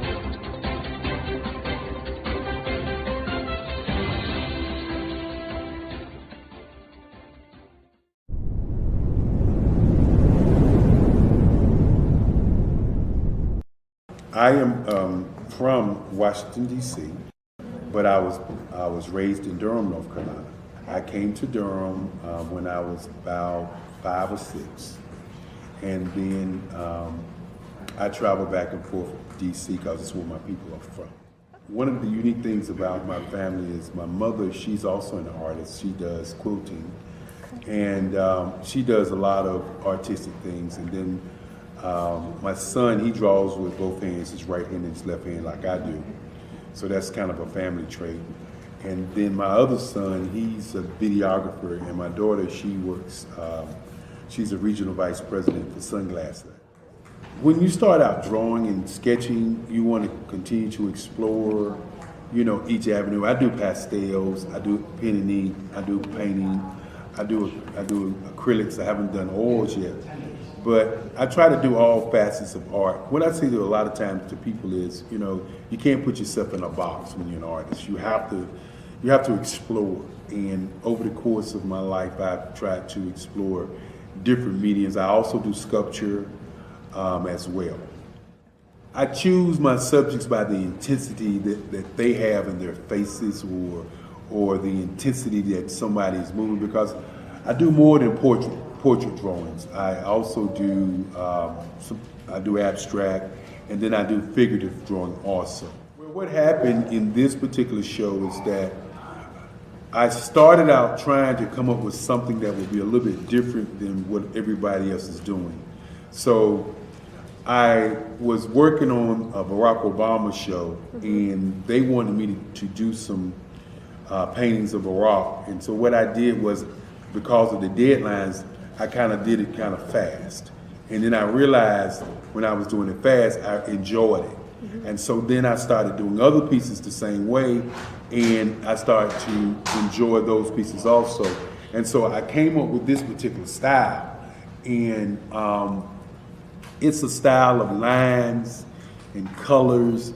And what's interesting is that when I was in college, I did a show called Lines, Colors, and I talked about the boldness of the blacks, the hotness of the whites, and this is how this has come about, later on in my life. And the colors comes from a lot of the entertainers that I work with, where they wear different colors. They don't wear, your plain reds or your whites. They wear different colors, and so that's also another piece of what's giving me the colors. The subtitle of this show is Faces That Speak Life. That's real critical. Faces that speak life. Each one of these pieces is a life source and a life energy that's being put on display for people that are looking at them. I always say in terms of my art, it's not important that I draw them. It's important what you get out of what I draw. I don't try to just draw it because you like it. People wanted me to do prints. I didn't do prints. People asked me to do different people, but the people that I choose are people that make a difference in the lives of people in the world. So the human landscape idea was, again, as I said, the lines represent your emotions, it represents your ideas, and it represents your journey as a human being. And that's why you get the different pieces and the different looks. And as you notice, I try not to do one look that looks alike another look. And that's what's the most important part of this show.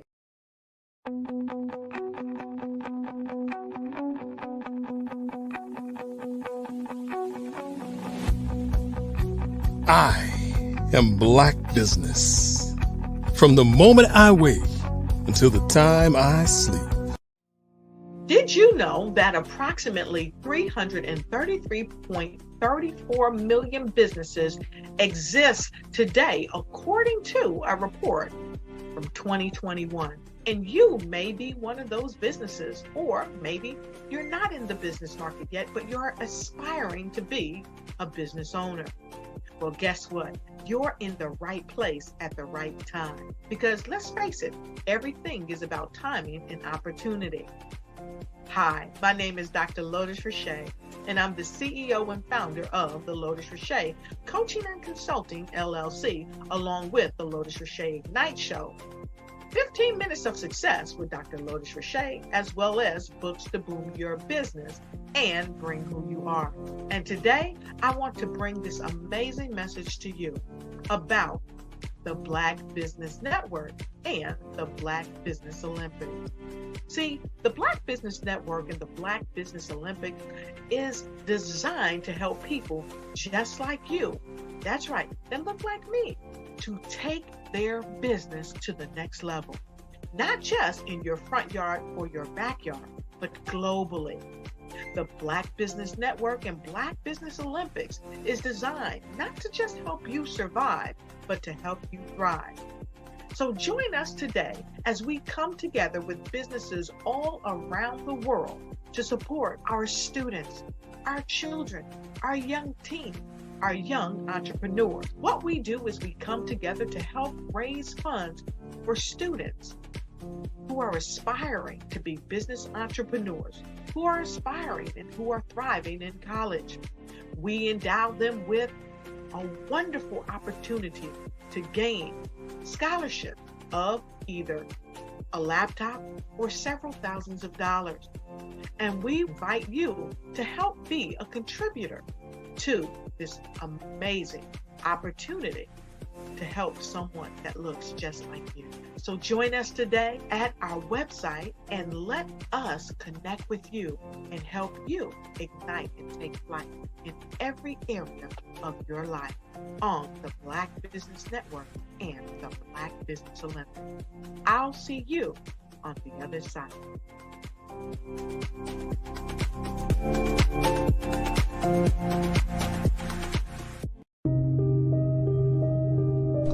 The Black Business Expo is changing my life. This year, they are giving away laptops and even $5,000 in cash to students just like me. I'm Alexis, and I want to go to college to fulfill my dream of becoming an entrepreneur. Help the Black Business Expo going to www.blackbusinessexpousa.com and also becoming a vendor, a sponsor, or donating. Let's get drastic, building relationships to get you known, get you connected, and get paid.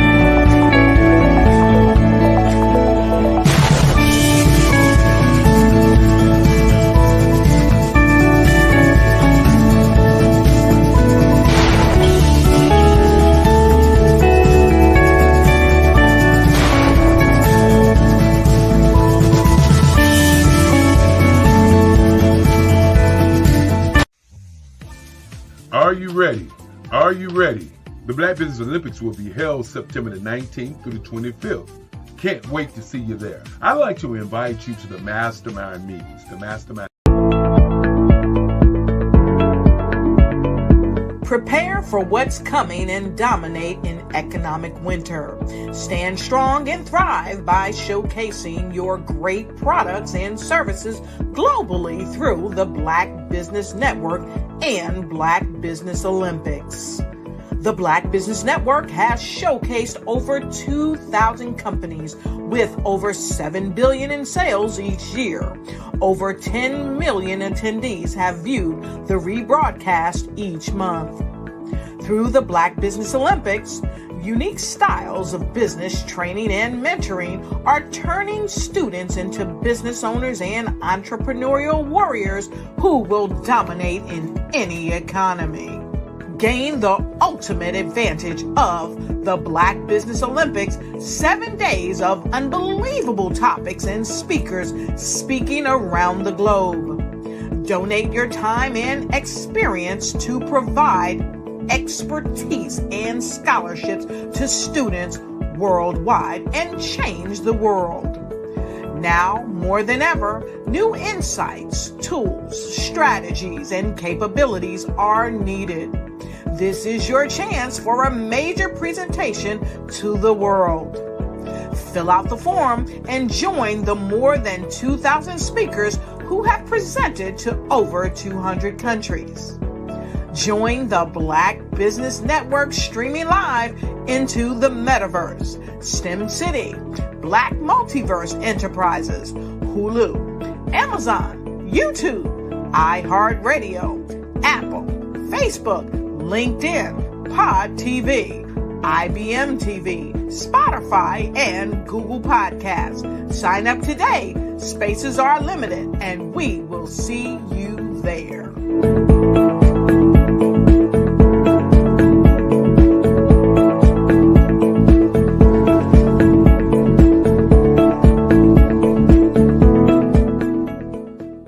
I'm Ramon Gray, founder of Smart Hustle Magazine and smallbiztechnology.com.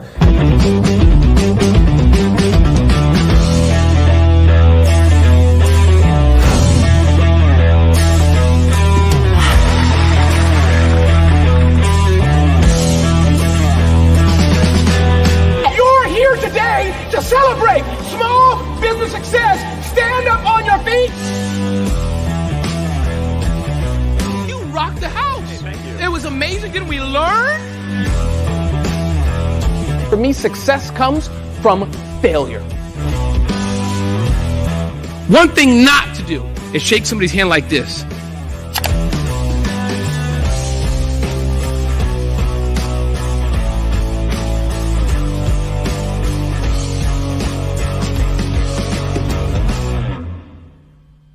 I was born in a little village on the island of Haiti.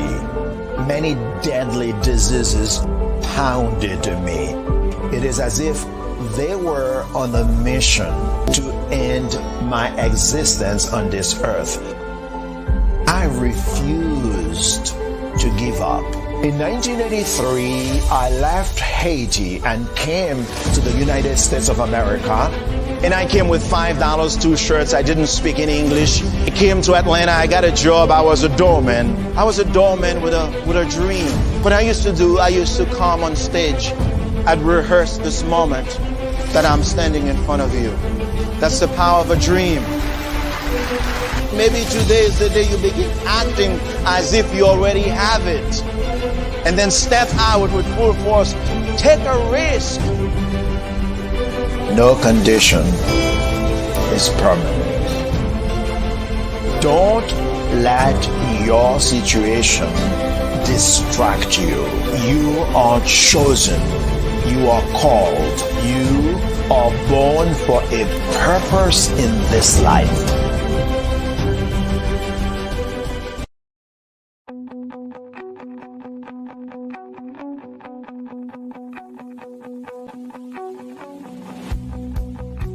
I am Black business.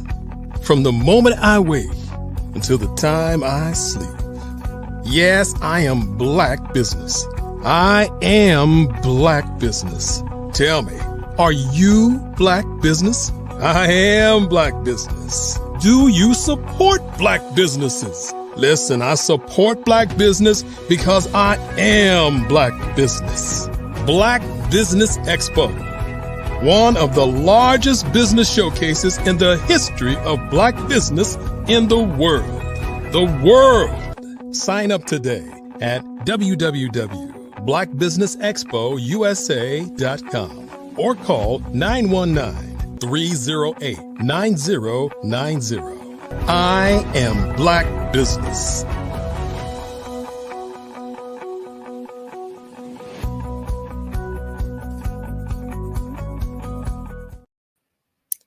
Good morning, business owners, entrepreneurs, thought leaders, and corporations. Welcome to the Black Business Network. My name is Eartha Watts Hicks. I am an award-winning author, publisher, PR writer, and affiliate for blackpr.com. I am your business moderator this morning on the Black Business Network.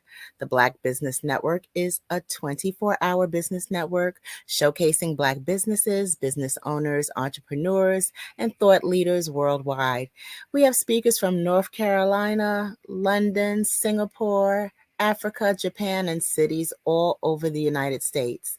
The Black Business Network is a global community sharing its business knowledge to empower, inspire, and educate businesses about business. Our next speaker is Tamisha Thomas. Now, Tamisha Thomas,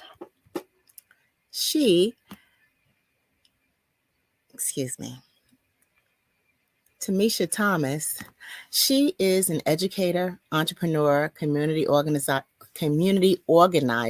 with a huge heart for supporting our youth in wealth-challenged communities. Tamisha Thomas is a graduate of the University of Alabama at Birmingham and has worked in radio and television as well.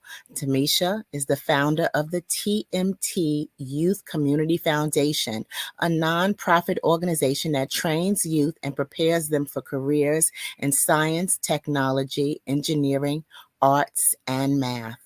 Welcome, Ms. Tamisha Thomas. Tamisha, welcome. Hi, Miss Hicks. How are you doing today? I'm great. And I'm very interested in hearing more about what you do. Genius is coming, so I will see you on the other side. Thank you, Eartha. Hello, everyone. I'm Tamisha Thomas, and in the past, I have been coming to the Black Business Network telling you about marketing and what me and our youth do for businesses, how we are able to make marketing affordable, and how we do events, how we do websites, how we do social media for small businesses. And today, I have one of my clients here today, Miss Pam Kelly. She is a futurist. She is a prepper. She is an amazing person with a huge heart for our community. And she has this big vision for bringing people together and making sure they are prepared in this new economy that's coming. Without further ado, I'd like to introduce to you Mrs. Pam Kelly. Hello, Mrs. Kelly. How are you today? Hello, Tamisha. How are you? How are you? Wonderful. I'm wonderful. Well, good. I'm glad to have you on the Black Business Network today. Thank you. I'm so glad to be with you all. And I thank you. And I also thank Dr. Eric Kelly, who I've known for decades. So this is just a wonderful opportunity to connect with everyone. Well, you've got some amazing things going, and I wanted you to come to the Black Business Network today to let everyone know who you are and why you're doing what you're doing, and then to talk about your upcoming tour. And I also thought this was a great way to get content so that I could use later to put into your campaign. Okay, well, great. So everyone, my name is Pamela Kelly. I'm founder of I Prep to Thrive. I am an inventor of a tool called Cashflow 5-10-10-75, which is a preparedness mobile app. And I can talk about that a few more minutes later. But I'm also a proud partner of TMT Youth Community Foundation. And again, I want to thank Dr. Eric Kelly with the Black Business Expo for giving me an opportunity to speak with you all today. So I am a prepper. I am not a doomsday prepper. I'm what's called a life cycle prepper. Because I've always felt that doomsday is something you simply cannot prepare for. As a person of faith, I believe that you can do the best you can, just stand, and the Lord will decide on our future at that time. So for doomsday events, that's something I leave to the other doomsday preppers. But life cycle preparedness, that's all about preparing day to day to meet the daily challenges of finance, being strategically prepared, and to be able to survive from at-risk and survivable events. So that's what I engage people in sharing information about that. And one of the most basic things that we can do and that I promote is simply to start saving for an emergency cash stash. Because 60%, statistically, 60 to 63% of Americans are currently without an emergency cash fund. So my cash flow app, 5-10-10-75, is a very inexpensive and simple tool to help bucket your dollars so that you are engaged in trying to reduce spending so that you're living at 75% or less of your dollar. And when you're able to do that, you know what happens? You're able to save 10% for emergencies. You are able to give 10% back to your community, and even 5% to invest in what I call kinship business communities, because ultimately that's how we as an African-American community build wealth, sustain wealth, and actually build those places that our present and future generations need. Imagine using 5-10-10-75 so that we have community centers that our young people can go to, places that our seniors are able to be attended to and nurtured, and even to get our veterans. So there's people in our community that are in need, and the only way that we can respond to that is to really collectively and intentionally invest our dollars in the right buckets, and we can do so much as a community using a preparedness strong partnerships. So that's what I promote. And at this time, as part of the hold on, you said that was a lot. That you got to give us time to digest that. That was I can talk 24/7 about preparedness. So just So hold on, let me help everyone digest what you just said, because I met you 20 years ago, and you said to me, "We spend all of our dollar," and I thought about that, and I was like, "We sure do." And I met you when my children were small. My son just went to A&T on Sunday, and I was able to write out his tuition. Yay! I was able to write out his tuition without much hardship. And I believe it was because of the conversation that I had with you when I first met you a long time ago. And that conversation was to be able to say, we as African Americans, we actually are, we have $1 billion spending power. Well, we have a $1 trillion spending power. Sorry, but on any given day, we're sending about 1 trillion outside of our community.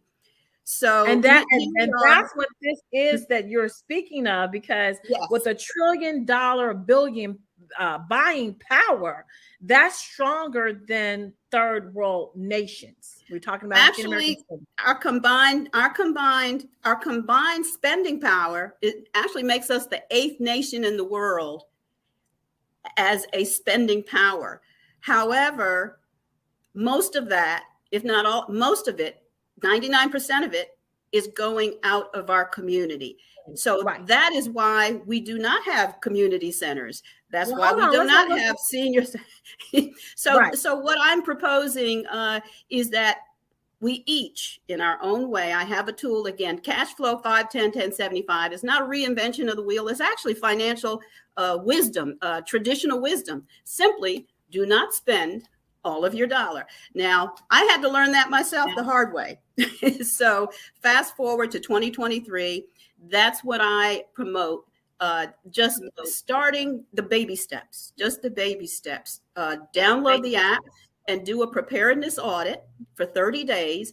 Enter your income. It automatically splits your income into buckets. 75%, which should be your spending threshold, 10% for saving, 10% for giving back to your what I call kinship communities. We are all born into some kind of kinship community.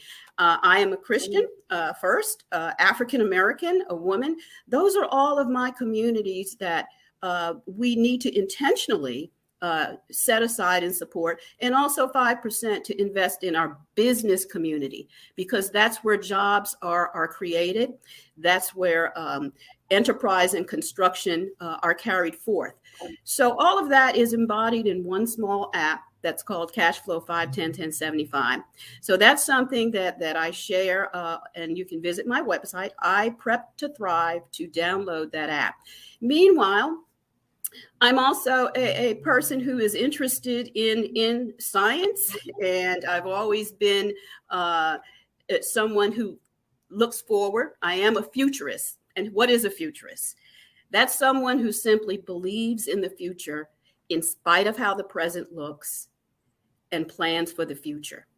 Now hold on. And so Miss Kelly, I gotta stop you there, because I had a conversation with my aunt about giving away land in the family. So, they've already given away grandpa's land. I was like, no, we're not going to do that, And so she said to me, well, I'm not going to be around to benefit for it. And then when we were talking about, some family business and then I called my cousin and was like, hey, do you know, she's saying this. And then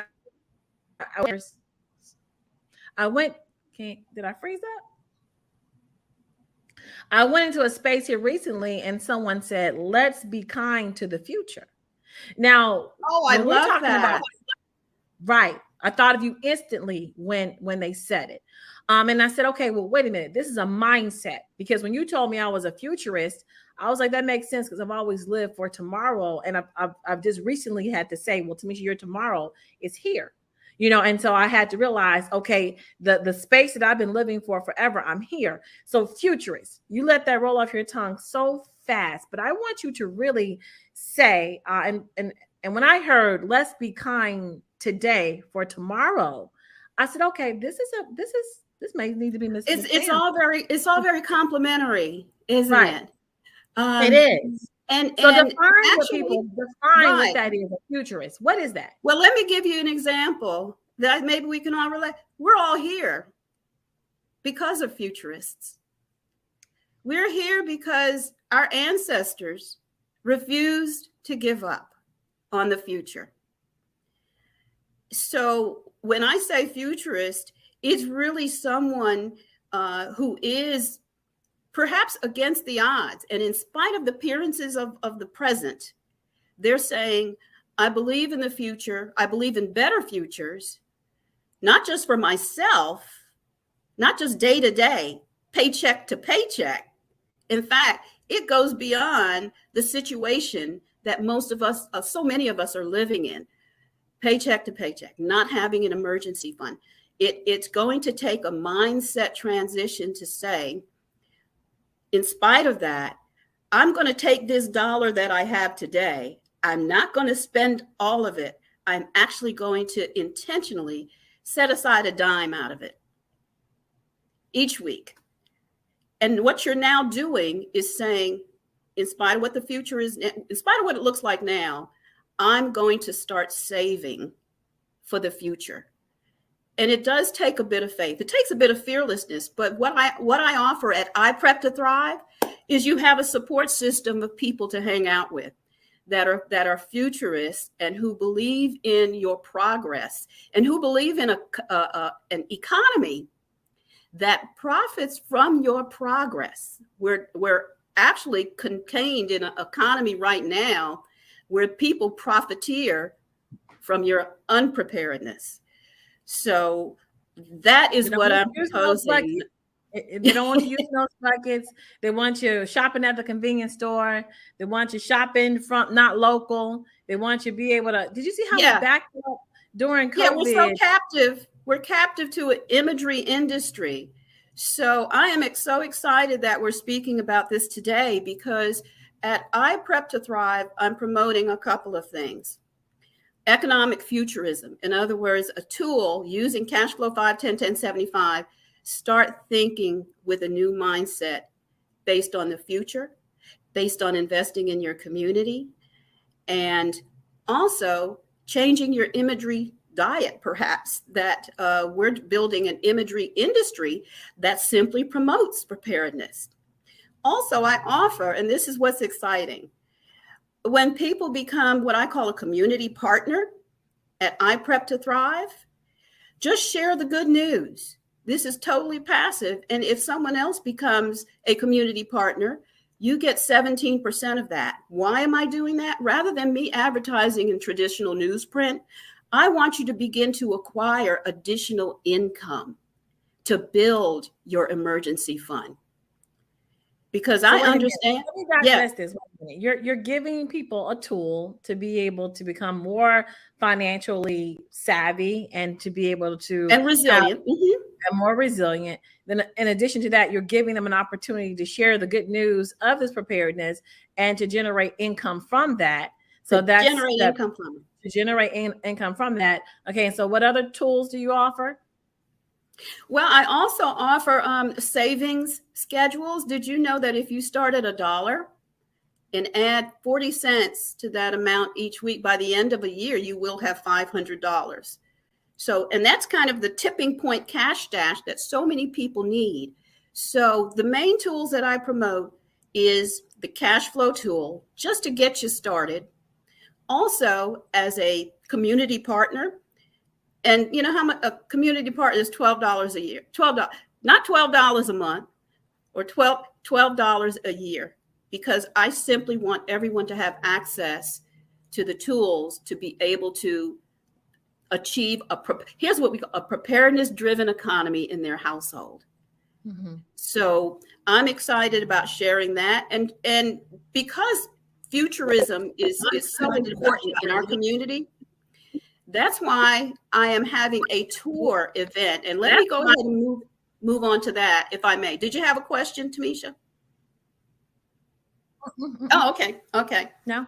Okay. So as we're thinking of the future, again, I mentioned that we're here because of our ancestors who were futurists. There's an event coming up next year that is truly a celebration opportunity of all the people who were futurists in their time, who refused to give up and prepared for the future so that we can be here. Next year, April 6th through 9th, or April 8th, there's going to be a total solar eclipse at Niagara Falls, New York.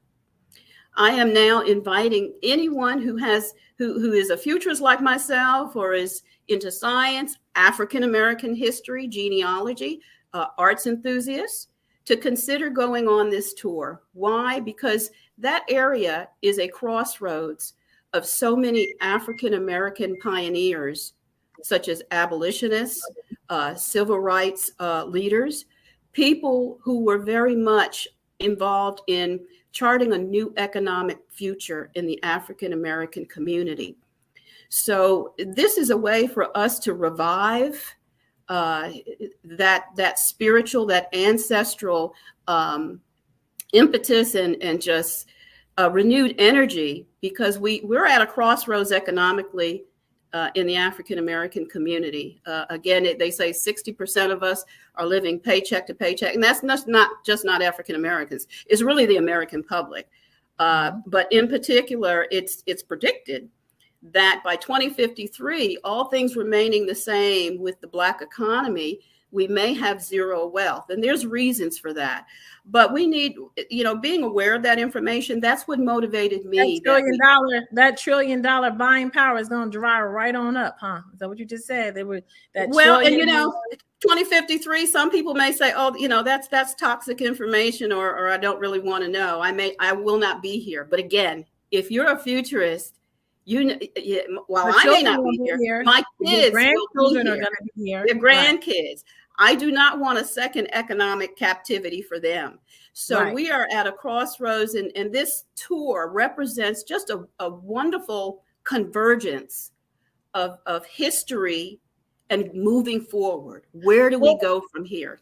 What I love about this tour is that DeSantis in Florida just created this environment where he is restricting history from the residents. The government has reached their hands into the classroom and said, when you talk about Ocha, this community that had a large massacre, make sure you reference the point that 2 white people died as a part of their friendly gunfire, and let's rewrite this history as a massacre where African Americans massacred themselves. So there's a skew of history here right now. We're talking about history.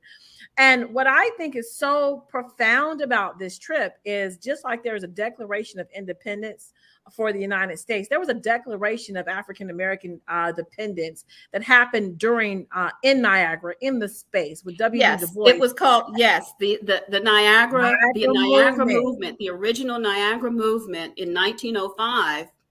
They actually met at Fort Erie across the border from Buffalo, because there were many reasons, but they could not find accommodations at that time in the U.S. So they went across. And so we're now going to be having this tour to revisit all of the highlights of that area, which is rich in the history of freedom seekers.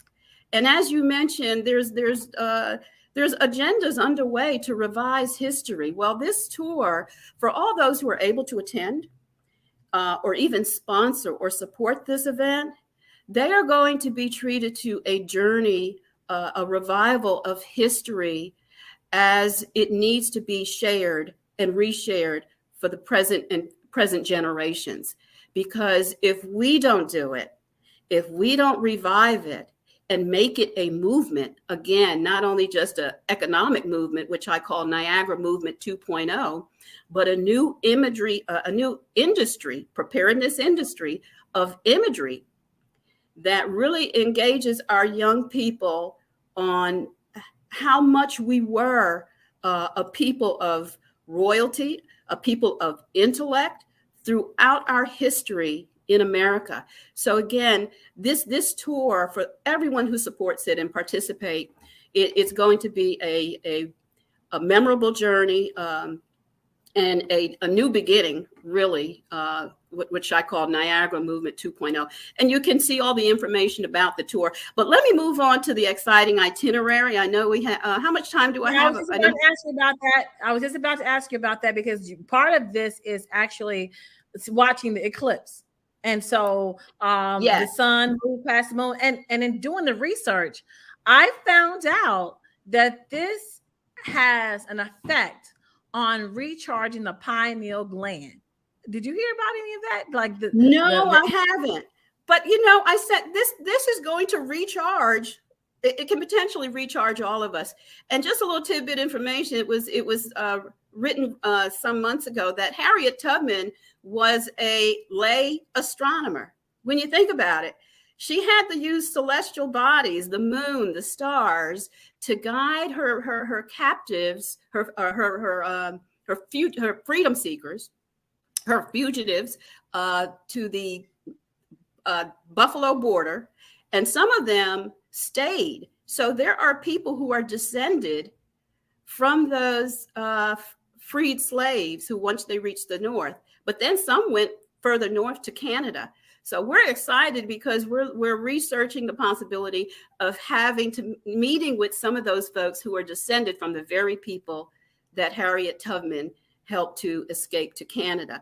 But also this celestial event, it's a once in recorded history. It has not happened that a total eclipse has occurred over the majestic Niagara Falls. So there have been eclipses. Tell us, give us the itinerary. So you get there, was it Friday night? Let me get to the itinerary. So again, it's April 6th. It's over a weekend, which does include Monday, which is when the eclipse actually happens. So our adventurers, as I call you those who attend, arrive on Saturday. And we will have arrivals throughout that day. And we have a great hotel rate, the best hotel rate, because for that weekend, if you try to get a room, it's going to cost you upwards of $300. We have room rates of $159. That is phenomenal. So we have a great room rate, and we have complimentary shuttle service from the airport. So that's taken care of. Sunday, we will have that's a touring day. You will be taken to the National Underground Railroad Museum, which is right next to the location of the bridge over which a lot of fugitive slaves escaped to Canada. This is just so many historic moments built into this. In the evening, we will have a wonderful banquet. And then that Monday, of course, we gather at the best viewing point. We've confirmed that. We have a chart. We've chartered a bus, and it's a done deal to take us to the best viewing point overlooking the falls to witness the eclipse. And I like the word you said before, majestic. Majestic. This is majestic.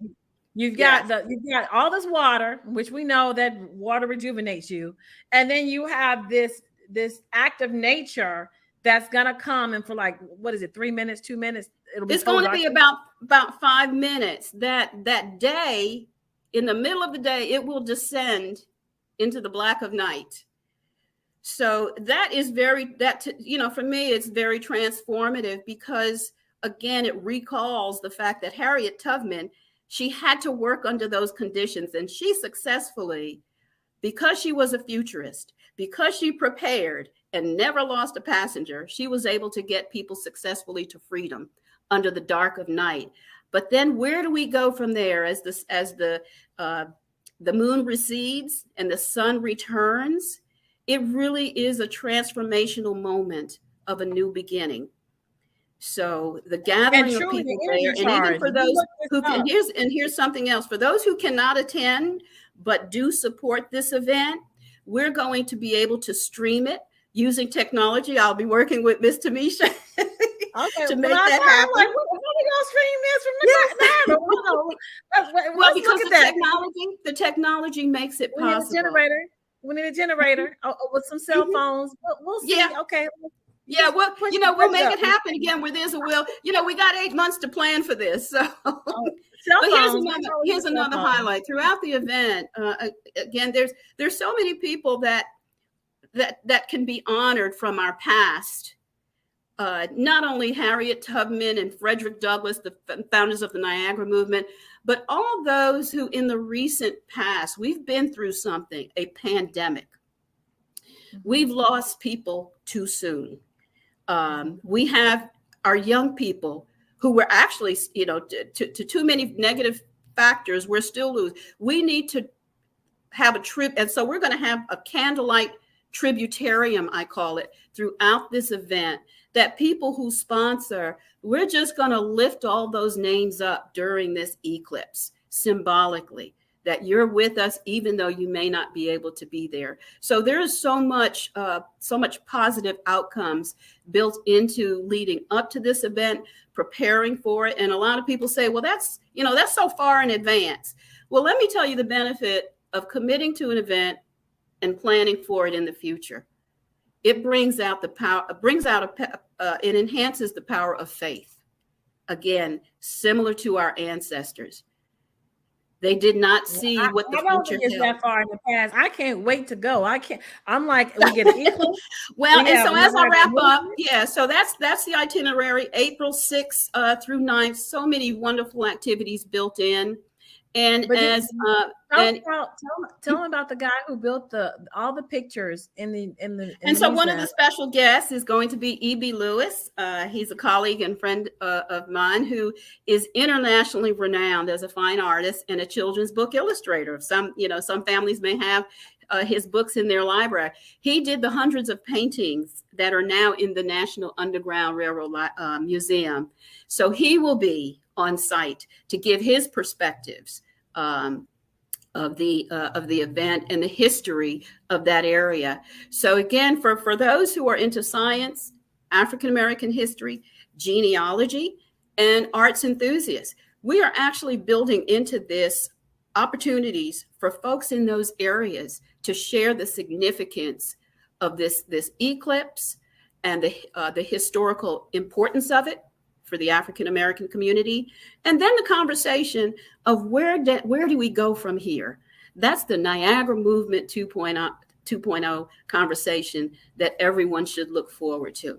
So again, I am so thankful to Tamisha for allowing me to share this information, and I'm just going to add an incentive here for those who have listened to this broadcast.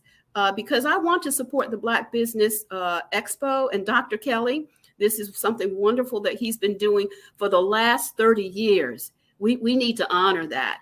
So as the proceeds, a portion of the proceeds from the tour will go to this event, as I understand it, which is a fundraiser for young people's laptop needs and technology needs and for their schooling. So that's something as of today, I'm definitely committing a portion of the proceeds from this tour to support the Black Business Expo fundraising for that event. And also, Tamisha Thomas, her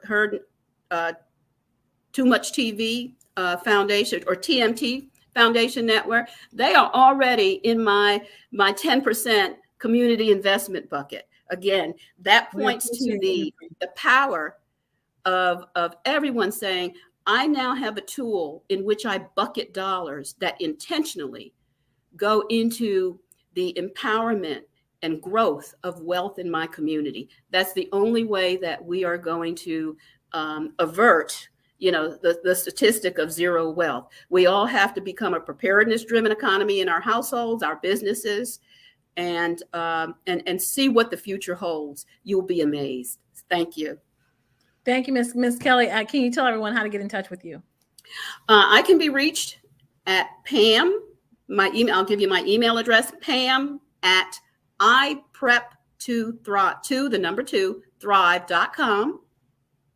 My website is www.ipreptothrive.com. And you can even text me at this number, 919-371-8207. Well, we want to thank you today for being a guest on the Black Business Network, the Olympics, and we want to thank you for sharing the Niagara Heritage Tour. And we will see you on the other side, Ms. Kelly. So today was an amazing day. You got to meet a client of the TMT Youth Community Foundation, Miss Pam Kelly. She is taking people to Niagara. We can't wait to go. I can't wait to go. I'll be filming the trip. We'll have junior reporters with us, learning history, and also helping businesses to be able to reach their marketing goals. So this has been another exciting edition of the Black Business Network. And I'll see you on the other side. So much for all of that. Thank you so much, Tamisha. And I was actually Googling and looking and trying to get in on that tour myself. So I hope to see you there. Hopefully, I'm working on it. Yes, yeah. I told Dr. Kelly he's got to bring all his business network people there. The pineal gland gets charged up with the eclipse, so we get to know each other. We get to networking. We get to handing out business cards. We get to be part of a network. That's what I'm talking about. She had me at Underground Railroad tour during an eclipse at the Niagara Falls border. Okay. We're talking about like superheroes. We're gonna take Dr. Kelly with us. Oh my goodness, that is the most fabulous thing I think I done heard all month. Yeah. So we're working on the marketing for it right now. So next time when you Google, it'll pop right up. And I've got her the best imagery, because she's looking for imagery. You know, us with glasses on, with the Harriet Tubman, W.E. Du Bois in the front. So next with the Black Business Network, we will expose what her marketing looks like, and we hope to see everyone on the other side in Niagara. I hope so too. And before you go, please let us know how to connect with you and how to stay in touch on social media.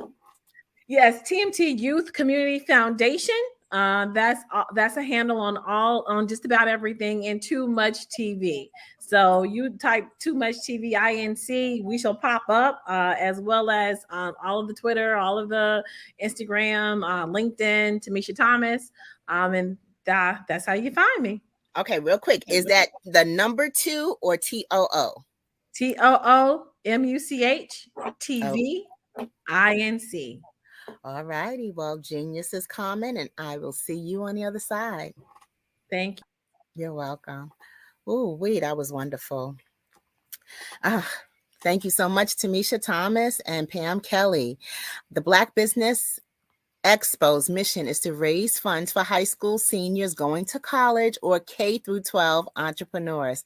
This expo is a fundraiser for students. You may go to www.blackbusinessexpo.com to donate to the scholarship fund, or use the Cash App that's on the screen below, or enter $BBXUSA.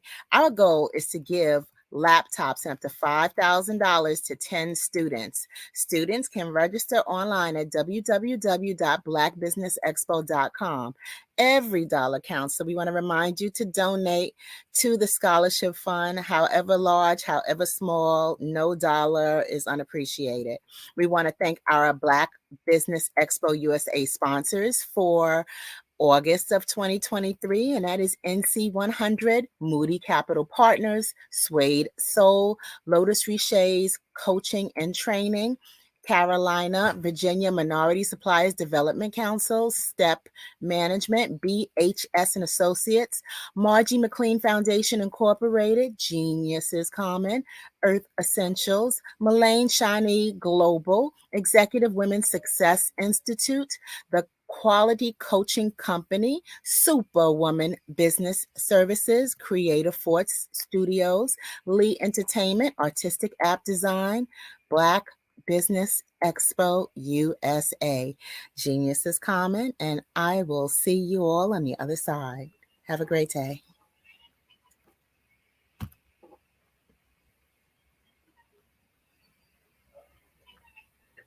We all have the opportunity to impact the lives of others. Hello, this is Israel, and I am CEO of Daydreams Interactive and author of Princess Planet. So, genius is common, and as a kid, I loved to daydream. Even as an adult, I love to daydream. And when my daughter became 6 and loved princess characters, but we just could not find the diversity that showed her, we created our own characters. So for instance, you have Princess Nulu right here. Princess Nulu is from Uganda, and her genius is that she loves to take care of animals. She can actually even listen and hear what they say. And then we have Princess Isabella right here.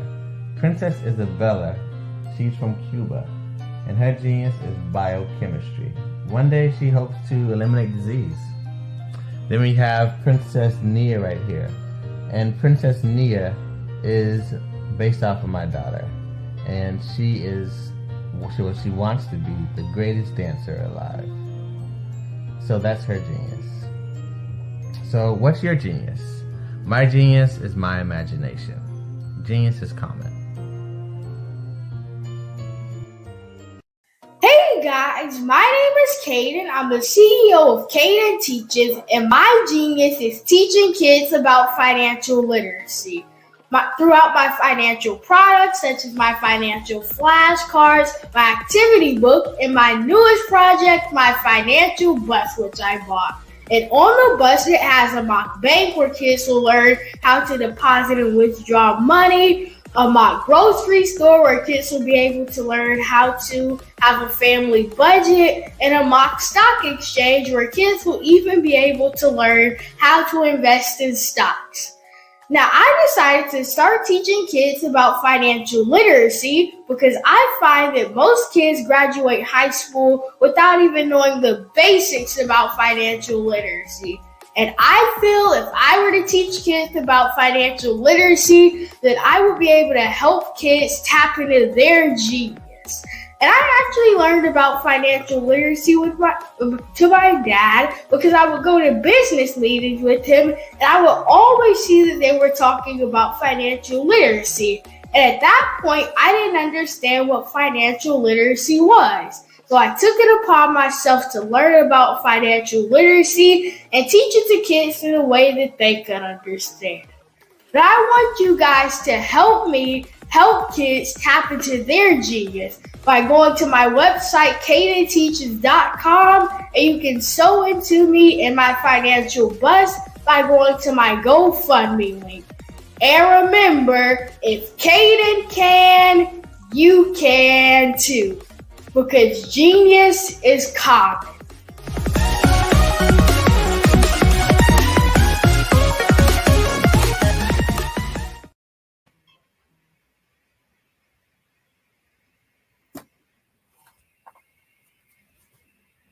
Hello. Hey, good afternoon. Good afternoon, business owners, entrepreneurs, thought leaders, and corporations. Welcome to the Black Business Network. My name is Eartha Watt.